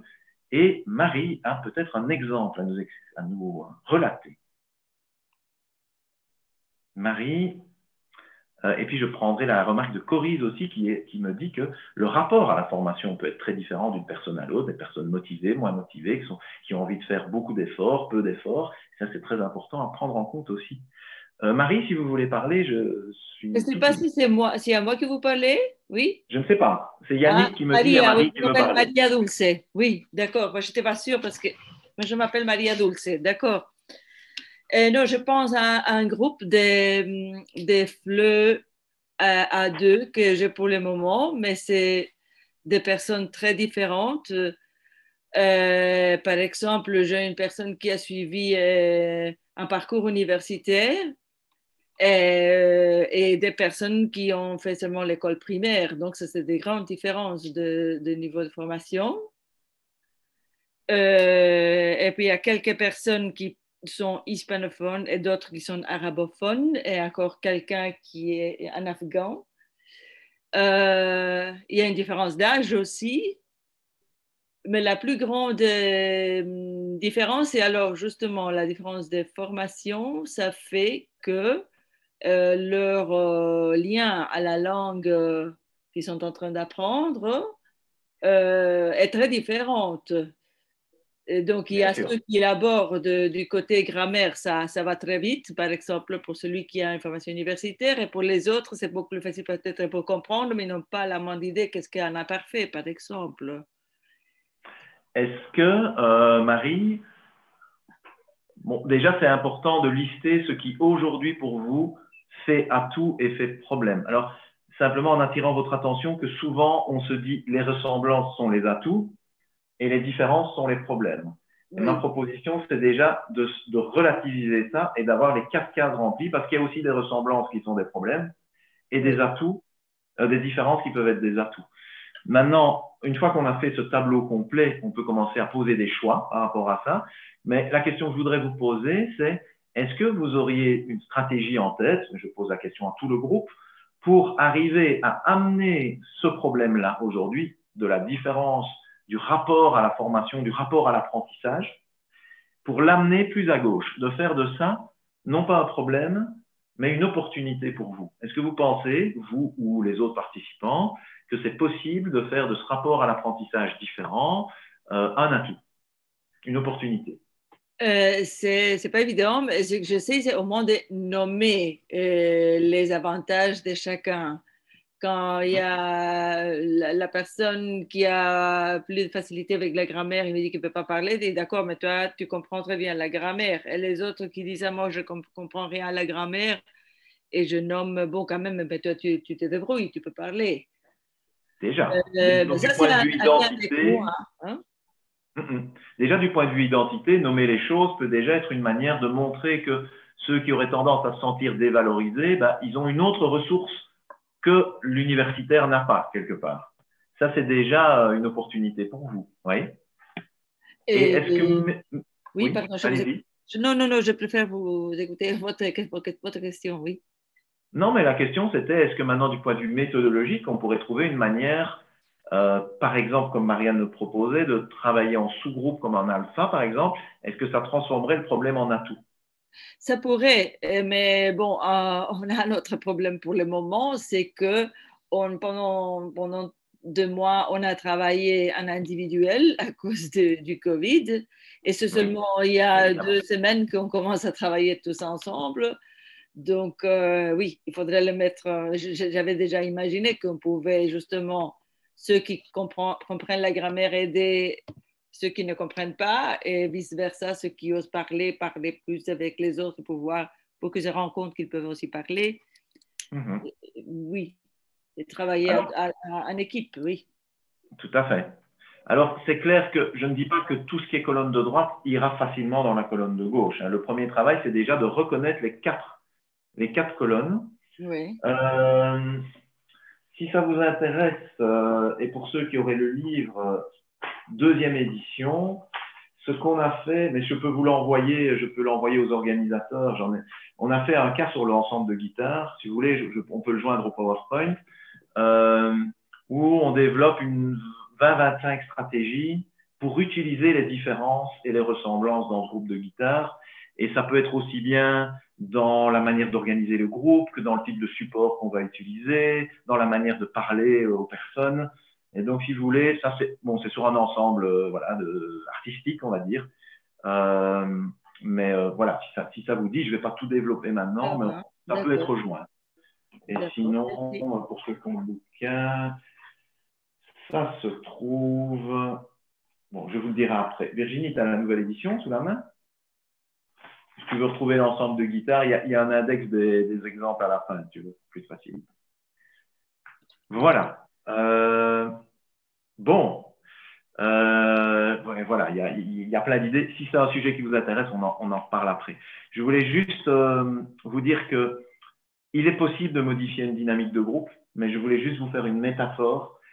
C'est que une dynamique de groupe, ça se pilote comme un bateau à voile plutôt que comme une voiture. Ce que je veux dire par là, c'est que si le groupe ne vous convient pas tel qu'il travaille, c'est par petites touches que vous allez réussir à le faire évoluer et pas par des grands changements de direction. C'est ça que je veux dire avec le bateau à voile. Il faut le piloter doucement. Donc, par exemple, je reviens à mon problème de leadership. Si quelqu'un prend trop de place, vous arriverez difficilement du jour au lendemain à ce qu'il ne prenne plus de place. Ça risque de vous causer d'autres soucis d'ailleurs, parce que si tout à coup il ne dit plus rien, il va y avoir un grand vide, source d'anxiété pour tout le monde. Par contre, si vous le faites travailler en sous-groupe, si votre langage petit à petit invite d'autres personnes à s'exprimer, petit à petit vous ferez évoluer ce groupe. C'est comme si vous avez un groupe trop speedé, trop énergique, où les gens se coupent. Moi, ce que je fais, je ralentis un petit peu mon débit de parole. Je dis, Pierre, vous pourriez répéter? Je ne suis pas sûr que tout le monde a entendu. Et voilà. Et j'essaye de ne pas être à contre-courant du groupe, mais un peu d'imprimer le mouvement. Comme un marin, il n'essaye pas d'être contre la mer, mais il vise quand même un cap. Donc, il essaye quand même de louvoyer, comme on dit en navigation. C'est assez marrant de voir qu'en français, c'est devenu péjoratif de louvoyer, alors que c'est une super technique pour arriver sauf et à bon port, d'ailleurs. Donc, voilà. Et si le groupe est trop mou, je fais l'inverse. J'utilise des techniques avec des exercices plus courts, des tours de table où on doit répondre en 10 mots. J'ai un langage un peu plus énergique, un peu plus speed. Je coupe éventuellement les gens, histoire de petit à petit les amener à avoir une autre dynamique. Ceci pour vous dire que Voilà, la dynamique, vous pouvez la travailler avec votre langage, vous pouvez la travailler avec l'espace aussi. Une bonne manière de modifier la dynamique de groupe, c'est de bouger l'espace de formation. Ça marche super bien. Et à tous les coups, quand l'espace est différent, les relations entre les personnes sont différentes. Les temps aussi, plus longs, plus courts, des mini-exercices ou bien des longues séquences de réflexion. Enfin voilà. Ce sont des manières que vous pouvez avoir pour faire évoluer la dynamique du groupe. En résumé, c'est la stratégie du détour. Si la dynamique de groupe ne vous convient pas, c'est très dur de travailler dessus. Du genre se mettre tous autour de la table et se questionner sur notre dynamique. Ça se fait, mais c'est très difficile. Par contre, modifier les supports, modifier les contenus, etc., va très bien marcher. Alors, j'aurais envie de faire plein d'exercices pratiques à ce stade. Je vais revenir parmi vous 2 minutes et je vais faire quelque chose qui n'était pas prévu, mais que je sens bien là maintenant. Parce que j'ai eu la question, quelle est la différence entre les dispositifs et les médiateurs? Très bonne question. Et je pense que c'est le moment d'avoir une petite récréation vidéo. Je regarde si j'ai bien la bonne dia.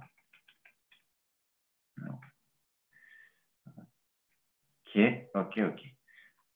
Alors, si vous voulez saisir la différence entre dispositif et médiateur, je vous propose un petit exercice pratique. Hop, ce n'est pas ça que je voulais vous montrer. C'était ça. Alors, je vais vous montrer l'extrait d'un film. Alors, attention, c'est un film geek.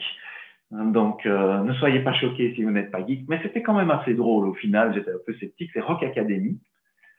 Vous avez la vignette là en haut. Alors, c'est l'histoire d'un prof de musique qui arrive dans une école un peu huppée. Et lui, c'est un peu plutôt un vieux garçon rock'n'roll, dirons-nous. Et il décide de leur apprendre la musique. Et le petit exercice consiste à lister dans l'extrait que vous allez voir, qui est un peu un genre de clip, tous les médiateurs et les dispositifs que vous voyez. Vous faites une colonne dispositif, une colonne médiateur. C'est quoi la différence? Le dispositif, c'est l'organisation de l'activité. Dans quel espace? Dans quel temps?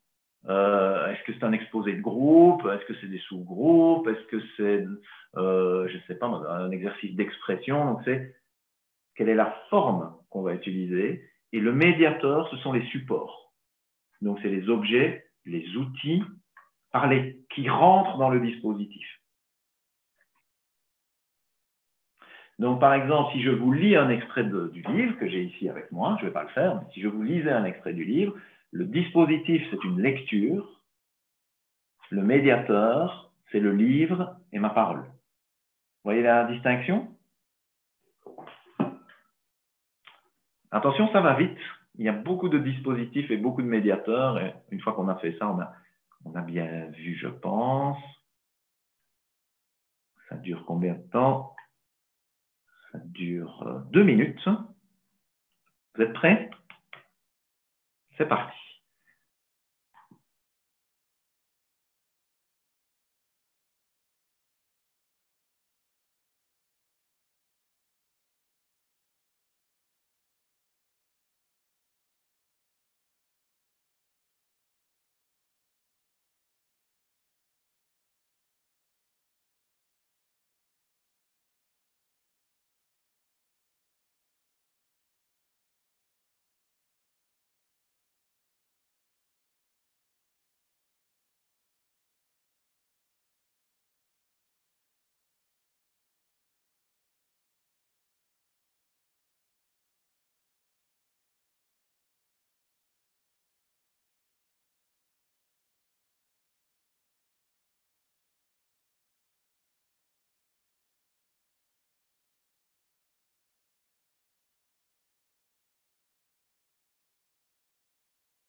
Et voilà, je reviens près de vous, après cette petite pause de rock'n'roll.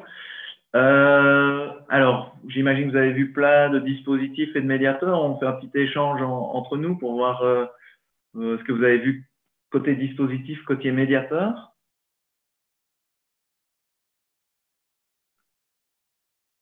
Ce que je peux même faire, si on veut changer un peu de dynamique, c'est faire ça. Hop. Tac. Hop. Alors, on fait un rapide petit brainstorming comme ça, dispositif médiateur. Qu'est-ce que vous avez vu à gauche? Qu'est-ce que vous avez vu à droite?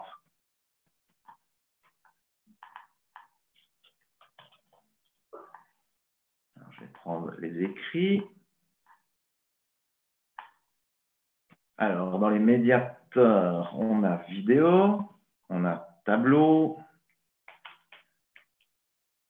Alors, danser est effectivement un dispositif, mais le corps est le médiateur de cette activité. Habiller une poupée est un dispositif, la poupée est le médiateur. Les instruments de musique sont des médiateurs. Alors là, il y a quelque chose d'assez subtil d'ailleurs à un moment, parce qu'à un moment, le dispositif consiste à montrer ce qui se passe à la télé en l'imitant. Donc, il y a un double médiateur qui a ce qui se passe à la télé et le prof qui montre ce qui se passe à la télé. C'est un double médiateur pour un dispositif que j'appellerais un dispositif d'observation. Il y a aussi des dispositifs d'imitation, hein, ou reproduction. Il y a du cours. Alors, les grimaces, ça c'est à la fois un dispositif et un médiateur en fait. Faire des grimaces, c'est un dispositif et la grimace, c'est un médiateur d'apprentissage. Ça, c'est typique du français. Alors, l'humour, dispositif ou médiateur? Ben, je pense que l'humour, c'est un dispositif. Maintenant, pour faire de l'humour, on recourt à des blagues, à des grimaces. Et là, à ce moment-là, ça devient des médiateurs. Bien entendu, il y a jouer des instruments. Je crois que vous avez compris la logique. Hein. Pourquoi est-ce que c'est important de distinguer les deux? Eh bien, pour éviter de jeter le bébé avec l'eau du bain. Si vous permettez, je vais juste vous raconter une histoire qui m'a été racontée dans un des groupes de formation de lire et écrire, où il y a une formatrice qui décide d'utiliser le film Joue-la comme Beckham. Je ne sais pas si vous avez déjà vu ce film anglais. C'est l'histoire d'une Indienne qui a envie de jouer au foot. Sauf que c'est pas bien vu par sa famille. Elle est censée se marier dans un mariage arrangé avec un cousin. Sa mère lui apprend plutôt à faire des pâtisseries qu'à jouer au foot. Et elle est fan de David Beckham. Enfin, vous voyez un peu l'histoire. Si vous avez vu Billy Elliot, c'est la même chose, mais dans le sens inverse. Billy Elliot, c'est un garçon qui veut faire de la danse. Et là, c'est une fille qui veut faire du foot. Le même principe. Et elle nous dit, voilà, moi j'ai essayé d'utiliser dans un de mes cours de FLE le film Joue-la comme Beckham, et ça n'a pas marché du tout. J'ai vraiment été déçu parce que je trouve le film super, mais j'ai abandonné, quoi. Ça ne marche pas. Et en fait, on s'est rendu compte que c'est pas le médiateur qui posait problème, c'était le dispositif. Parce que le médiateur, en fait, quand on a travaillé avec cette formatrice de lire et écrire, le médiateur est super, quoi, parce que le film Joue-la comme Beckham, d'abord, par rapport au niveau de ses apprenants, c'est un film, donc ça les met dans situation de personnes qui parlent français, qui doivent regarder un film. C'est pas facile, mais c'est quand même un exercice intéressant. C'est un film qui parle des relations hommes-femmes. C'est un groupe de filles uniquement. C'est un sujet qui a du succès chez elles d'habitude. Donc voilà, parce que évidemment, vous doutez qu'elle devient amoureuse de l'entraîneur et tout ça. Et puis il y a des embrouilles avec une autre fille. Enfin, vous voyez un peu le truc. C'est un film, il y a pas mal d'humour. C'est un film qui parle quand même d'une question qui les touche beaucoup, qui est entre ma culture d'origine, ma culture d'adoption, comment est-ce que je gère les deux, mes parents, les copains, enfin, la liberté, le fait de s'affranchir de ses parents et tout ça. Donc en fait, a priori, le film est vraiment top, quoi. Il devrait fonctionner. Et en fait, la formatrice avait un peu jeté le bébé avec l'eau du bain, c'est-à-dire qu'elle s'était dit le film ne marche pas. Mais en réalité, ce qu'on a fait, c'est qu'on n'a pas retravaillé le film, on a retravaillé le dispositif. Et c'est-à-dire que qu'elle fait maintenant, c'est que, comme elle s'est rendue compte que le film était un peu difficile, elle le découpe en séquences. Donc, on a un peu revu le médiateur. Elle fait des séquences de 10-15 minutes. Avant une séquence, elle explique ce qui va se passer.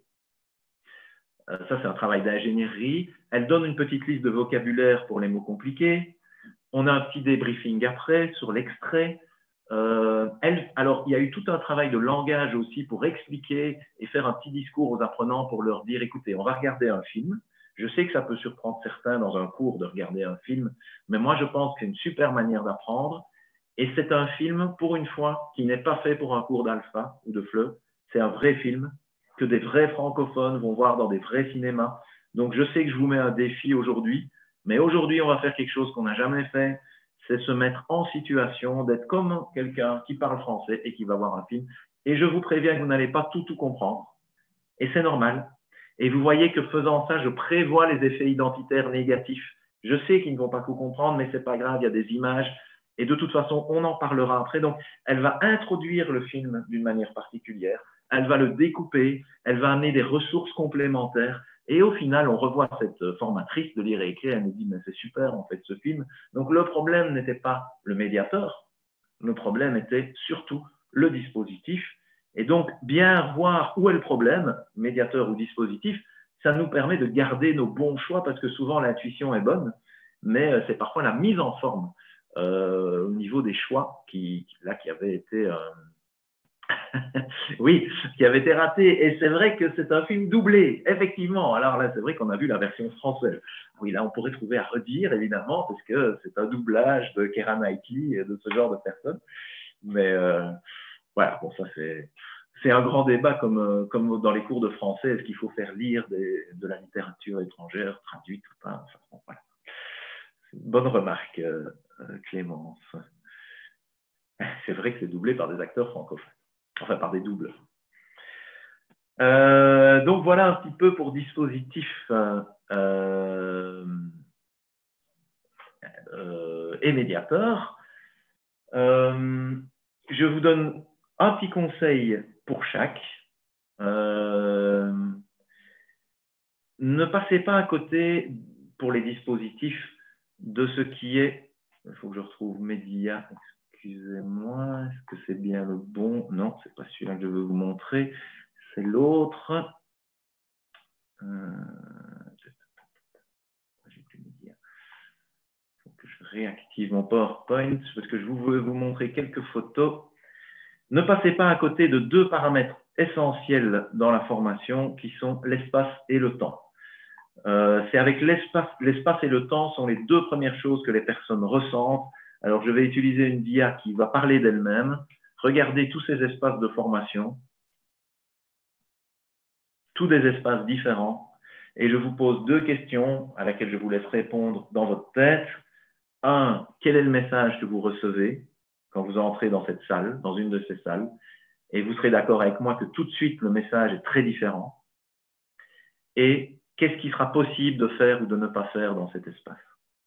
Et vraiment, la première chose qu'un apprenant voit quand il entre quelque part, c'est quoi l'espace et à quoi je dois m'attendre dans cet espace. C'est un acte de communication plus fort que tout ce que vous pouvez faire comme intro, l'espace. Et trop souvent, on subit les espaces plutôt que de les réfléchir et d'en être maître. Donc, toujours se poser la question, quel est le message que j'envoie avec cet espace et qu'est-ce qu'on va pouvoir y faire dedans? Une autre réflexion très importante, c'est le temps. Et le temps, ce qui compte, ce n'est pas le temps objectif dont on dispose, bien que je vois que le mien commence à s'écouler dangereusement, mais je suis attentif, c'est surtout le temps psychologique. Et je veux simplement vous montrer ce petit tableau pour vous montrer que plus vous êtes à gauche, plus pour les personnes, ça va nécessiter un temps court, et plus vous êtes à droite, plus ça va nécessiter un temps long. Donc, s'il y a peu de matière, je les prends juste vite fait, hein. S'il y a peu de matière à voir, ben, ça prend moins de temps que s'il y a beaucoup de matière. Jusque-là, ça paraît assez logique. Mais ça prendra aussi plus de temps si c'est difficile plutôt que facile. Jusque-là, les deux premiers critères, on y pense assez souvent. J'en rajoute quelques-uns. Si c'est complexe, c'est-à-dire une règle de grammaire qui répond à plein d'exceptions, etc., où il y a plein de facteurs qui rentrent, elle est plus complexe. Et donc, ça me prendra plus de temps parce qu'il y a plus de facteurs. Si en plus, vous faites des choses qui sont inhabituelles, faites faire des choses qui sont inhabituelles. Par exemple, vous faites un jeu de rôle et les gens ne font jamais des jeux de rôle dans la vie. Même si le jeu de rôle est facile, même si c'est apprendre un tout petit truc, ça va allonger le temps d'apprentissage par le simple fait que c'est déroutant pour eux. Si en plus c'est confrontant, donc c'est-à-dire que ça me fait dire de moi, ah mais en fait ce que je fais n'est pas bon jusqu'ici, c'est aussi plus de temps. Tandis que si on se dit, ah ça va, je suis dans le bon, c'est voilà. Et transfert proche, transfert lointain, si je peux appliquer la règle directement, ça va plus vite. Si je dois à chaque fois la recontextualiser, par exemple, nous, ce qu'on fait ensemble dans cette conférence, c'est quand même un transfert assez lointain. Vous n'allez pas pouvoir appliquer cette conférence à la lettre demain. C'est pas comme si je vous apprenais à utiliser un tableur Excel et que vous avez le tableur Excel chez vous, vous faites pareil. Vous voyez ? Et ça, c'est pour vous inviter à réfléchir non pas au temps objectif, mais au temps psychologique. Ne pensez pas que c'est juste l'ampleur et la facilité qui comptent. Nous, on a listé 6 critères. De nouveau, pour les personnes intéressées, je peux fournir un peu de documentation complémentaire. Alors, je vais laisser de côté la relation à l'évaluation, toujours celle qui passe à la trappe parce que c'est le 6e déterminant, parce que je ne voudrais pas rater un moment d'échange avec vous quand même. Il nous reste 11 minutes. Je quitte le partage d'écran. Maintenant, s'il y a des questions sur n'importe quel des déterminants, y compris le dernier, j'y répondrai bien volontiers. D'accord, je donne l'eau à la bouche. Alors, je vais quand même vous signaler qu'il y a ce bouquin. Je tiens à dire, je sais que c'est toujours délicat de faire ça, mais que je ne gagne aucun argent sur les livres. Hein, mais c'est juste quand on écrit des livres, c'est pour qu'ils soient lus. Donc, voilà, je me permets quand même de vous le présenter. Il y a les 6 déterminants, tout ça là-dedans. C'est une toute nouvelle édition. Elle sent encore le pain chaud. Elle vient de sortir de l'imprimerie, édition 2021 avec des dessins et tout ça. Donc, voilà, n'hésitez pas si le cœur vous en dit. Et puis, non, elle n'est pas très différente. Je pense que si vous avez la première, alors la deuxième, ce qu'il y a de chouette, c'est qu'on a mis des dessins, des schémas et tout ça. On a travaillé avec une graphiste. Mais je dois reconnaître que si vous avez la première, il ne faut peut-être pas vous ruer sur la deuxième. Elle est un peu augmentée. On a travaillé dessus, mais voilà, c'est quand même toujours le même livre. Mais c'est une édition revue et augmentée, comme on dit. Ah, voilà, Coris qui fait un peu de marketing. C'est Coris qui l'a dit, c'est pas moi. Donc, ben voilà, un moment d'échange avec vous. Et le livre est disponible en France, oui, tout à fait. Et sur le site de chez Debook. Et donc, on peut, si vous me demandez d'envoyer des extraits, c'est tout à fait possible aussi. Je le fais bien volontiers, puisque je vous dis, le but, c'est qu'on soit lu hein, quand on écrit. Donc voilà. Je suis tout à vous. Daniel, peut-être une info complémentaire. Je pense qu'il y aura une formation, ou bien Virginie est en négociation avec la responsable des formations à lire-écrire, mais cette fois à Bruxelles, si je ne me trompe pas. Donc, il est possible qu'il y ait une formation sur le même sujet en 2022, alors, plutôt. Voilà, pour les personnes intéressées, suivez-nous sur notre site, il y aura de l'info bientôt. Sinon, ben voilà, les questions sont, je pense que le dispositif qu'on a finalement adopté est vraiment chouette, puisqu'on a déjà répondu à pas mal de choses en cours de route et partie par partie. Donc voilà, il nous reste 10 minutes. Allez-y pour les questions. Louise, je ne sais pas si j'ai suivi aussi sur le chat, je crois qu'on a répondu en général à tout ce qui se posait en cours de route, je vais dire. Donc, oui, mais voilà, on peut. S'il y a des échanges, questions, c'est bien volontiers. Voilà. Profitez-en, il nous reste 10 minutes, effectivement. Ou même pour commenter, hein, ce n'est pas obligé d'être des questions, hein, ça peut être des commentaires aussi.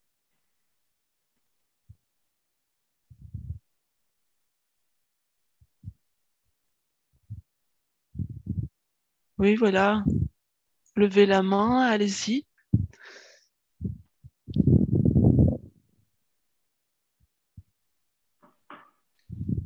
Peut-être il y avait une question qui a été posée à plusieurs reprises dans le commentaire par rapport, Daniel, à où tu placerais la question de la confiance en soi des apprenants. Je pense qu'en tout cas, dans les gammes d'effets, ce serait dans les effets identitaires. Ça me paraît assez clair. Donc, c'est sûr que tout choix pédagogique que je vais faire, donc choix de langage, choix de contenu et choix d'ingénierie, va donner aux participants une certaine image de lui-même. Même mon mot d'intro, hein, je veux dire bienvenue à tous, je suis ravi de vous accueillir parce que bah, voilà, tu es déjà sur un effet confiance en soi, identité, est-ce que je me sens bienvenu, est-ce que je me sens accueilli, quand quelqu'un arrive en retard, comment est-ce que je l'accueille, voilà, c'est des choses de base.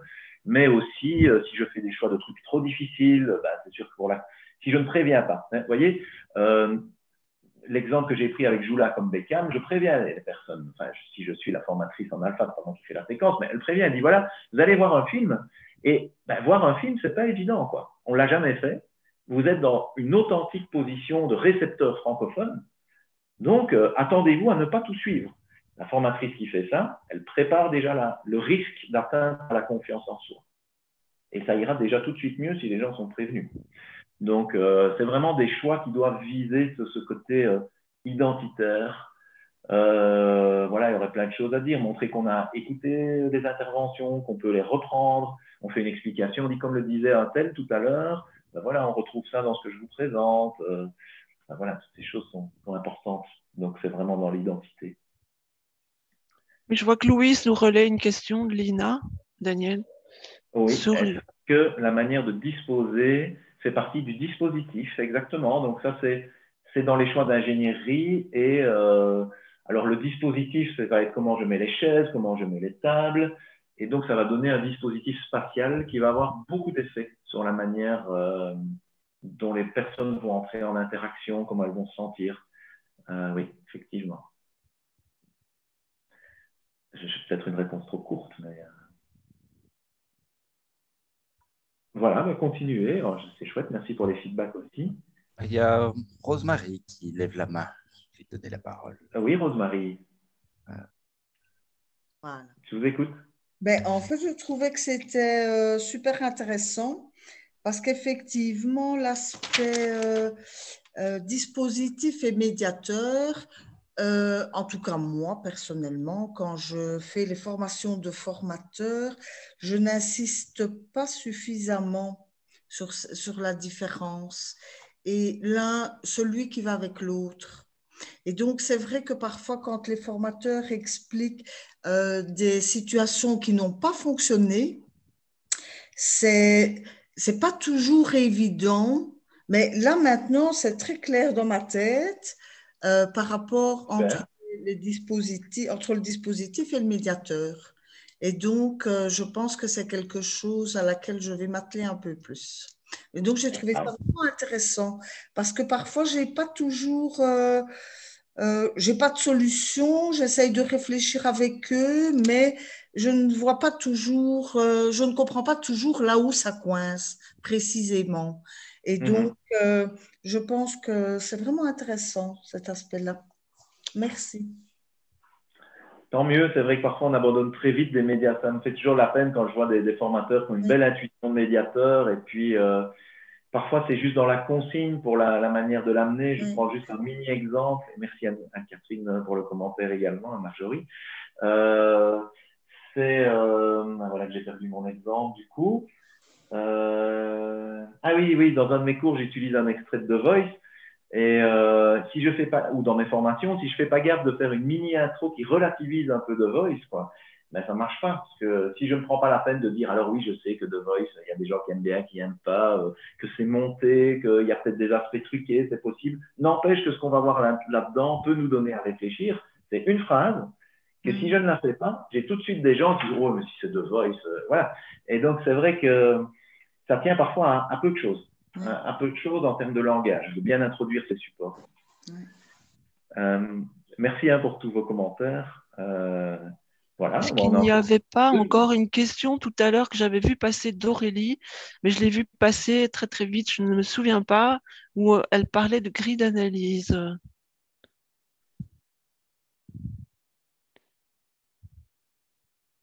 Si elle se manifeste, non.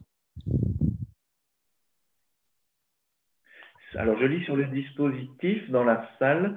Donc, c'est que Céline qui nous écrit ça. Les apprenants n'aiment pas notre choix de formateur-formatrice.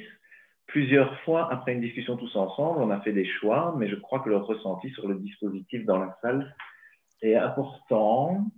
Donc, Céline, votre choix, quoi, par exemple, de support ou un truc comme ça?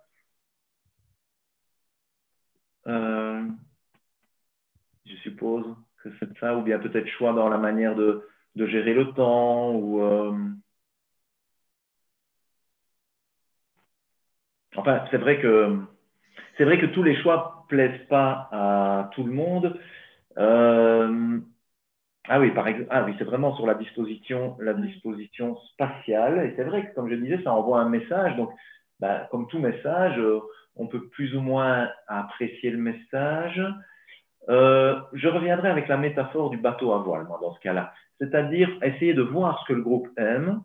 Et si le groupe est habitué à la classe autobus, hein, vous voyez, la classe classique, et que vous voulez faire des ronds sans table, vous voyez, c'est un peu extrême comme passage, donc sans doute qu'il faut y aller petit à petit. On garde la classe autobus, mais on fait des petits regroupements en îlot pour commencer. Puis la fois suivante, on va faire des tables, 5-6 tables rondes, et puis, enfin voilà, faire évoluer doucement le dispositif vers où vous avez envie d'aller, et en appréciant un peu les réactions, quoi. Oui, Christine, je suis d'accord. Hein, d'ailleurs, ça existe, cette formation. Ça fait longtemps que je l'ai, enfin, quelques années que je l'ai plus faite. On l'a fait pendant des années à Liège, puis on s'est dit qu'on allait l'arrêter parce que les personnes de lire et écrire qui avaient envie de la faire l'avaient faite. On attendait un peu de turnover, mais c'est avec plaisir évidemment qu'on peut la refaire. Et oui, exact. Merci Christine. Et c'est vrai que ce qui convient à un groupe n'est pas un autre. Donc, je voudrais taper le clou aussi sur l'idée que une des compétences majeures du formateur, c'est observer. C'est une compétence d'observation, être sensible à ce qui se passe, regarder les réactions. Il y a une belle expression de Marie-Milice dont on parlait tout à l'heure, elle dit « Je suis une anthropologue de l'apprentissage ». Moi, ce qui m'intéresse, c'est pas que les gens apprennent bien, c'est de comprendre comment les publics réagissent à des énoncés mathématiques, dans son cas. Et les raisonnements foireux, ça m'intéresse super fort, parce que j'adore comprendre la logique dans laquelle les personnes sont. C'est là que j'apprends quelque chose. Alors que si quelqu'un suit le calcul que j'ai dit, j'apprends rien. Je trouve que c'est pas mal comme approche. Voilà, je vois qu'il est Voilà. 15 heures. Donc, on va respecter le timing, je pense. Oui, voilà. Donc, effectivement, beaucoup d'intérêt, beaucoup d'interactivité, beaucoup de personnes derrière l'écran avec nous. Donc, c'était vraiment une chouette après-midi. Merci à Daniel et Virginie. Vous avez mis un dispositif en place qui était vraiment très agréable. Moi, je ne le connaissais pas, mais je trouve qu'il faudrait qu'on l'adopte finalement dans les suivants aussi. Donc, bonne nouvelle, il y aura une formation dans pas longtemps, j'espère, à Bruxelles cette fois. Donc, voilà. Les gens de Liège ont déjà eu la chance pendant de longues années d'en avoir une. On en aura une à Bruxelles. Et voilà, merci à tous et merci aussi à nos financeurs, puisque voilà, le Fonds social européen nous aide à mettre en place ce type de séminaire. Merci à nos financeurs et à tout le monde. Et à très bientôt. Bon après-midi à tous. Au revoir et à bientôt. Merci à tous. Au revoir.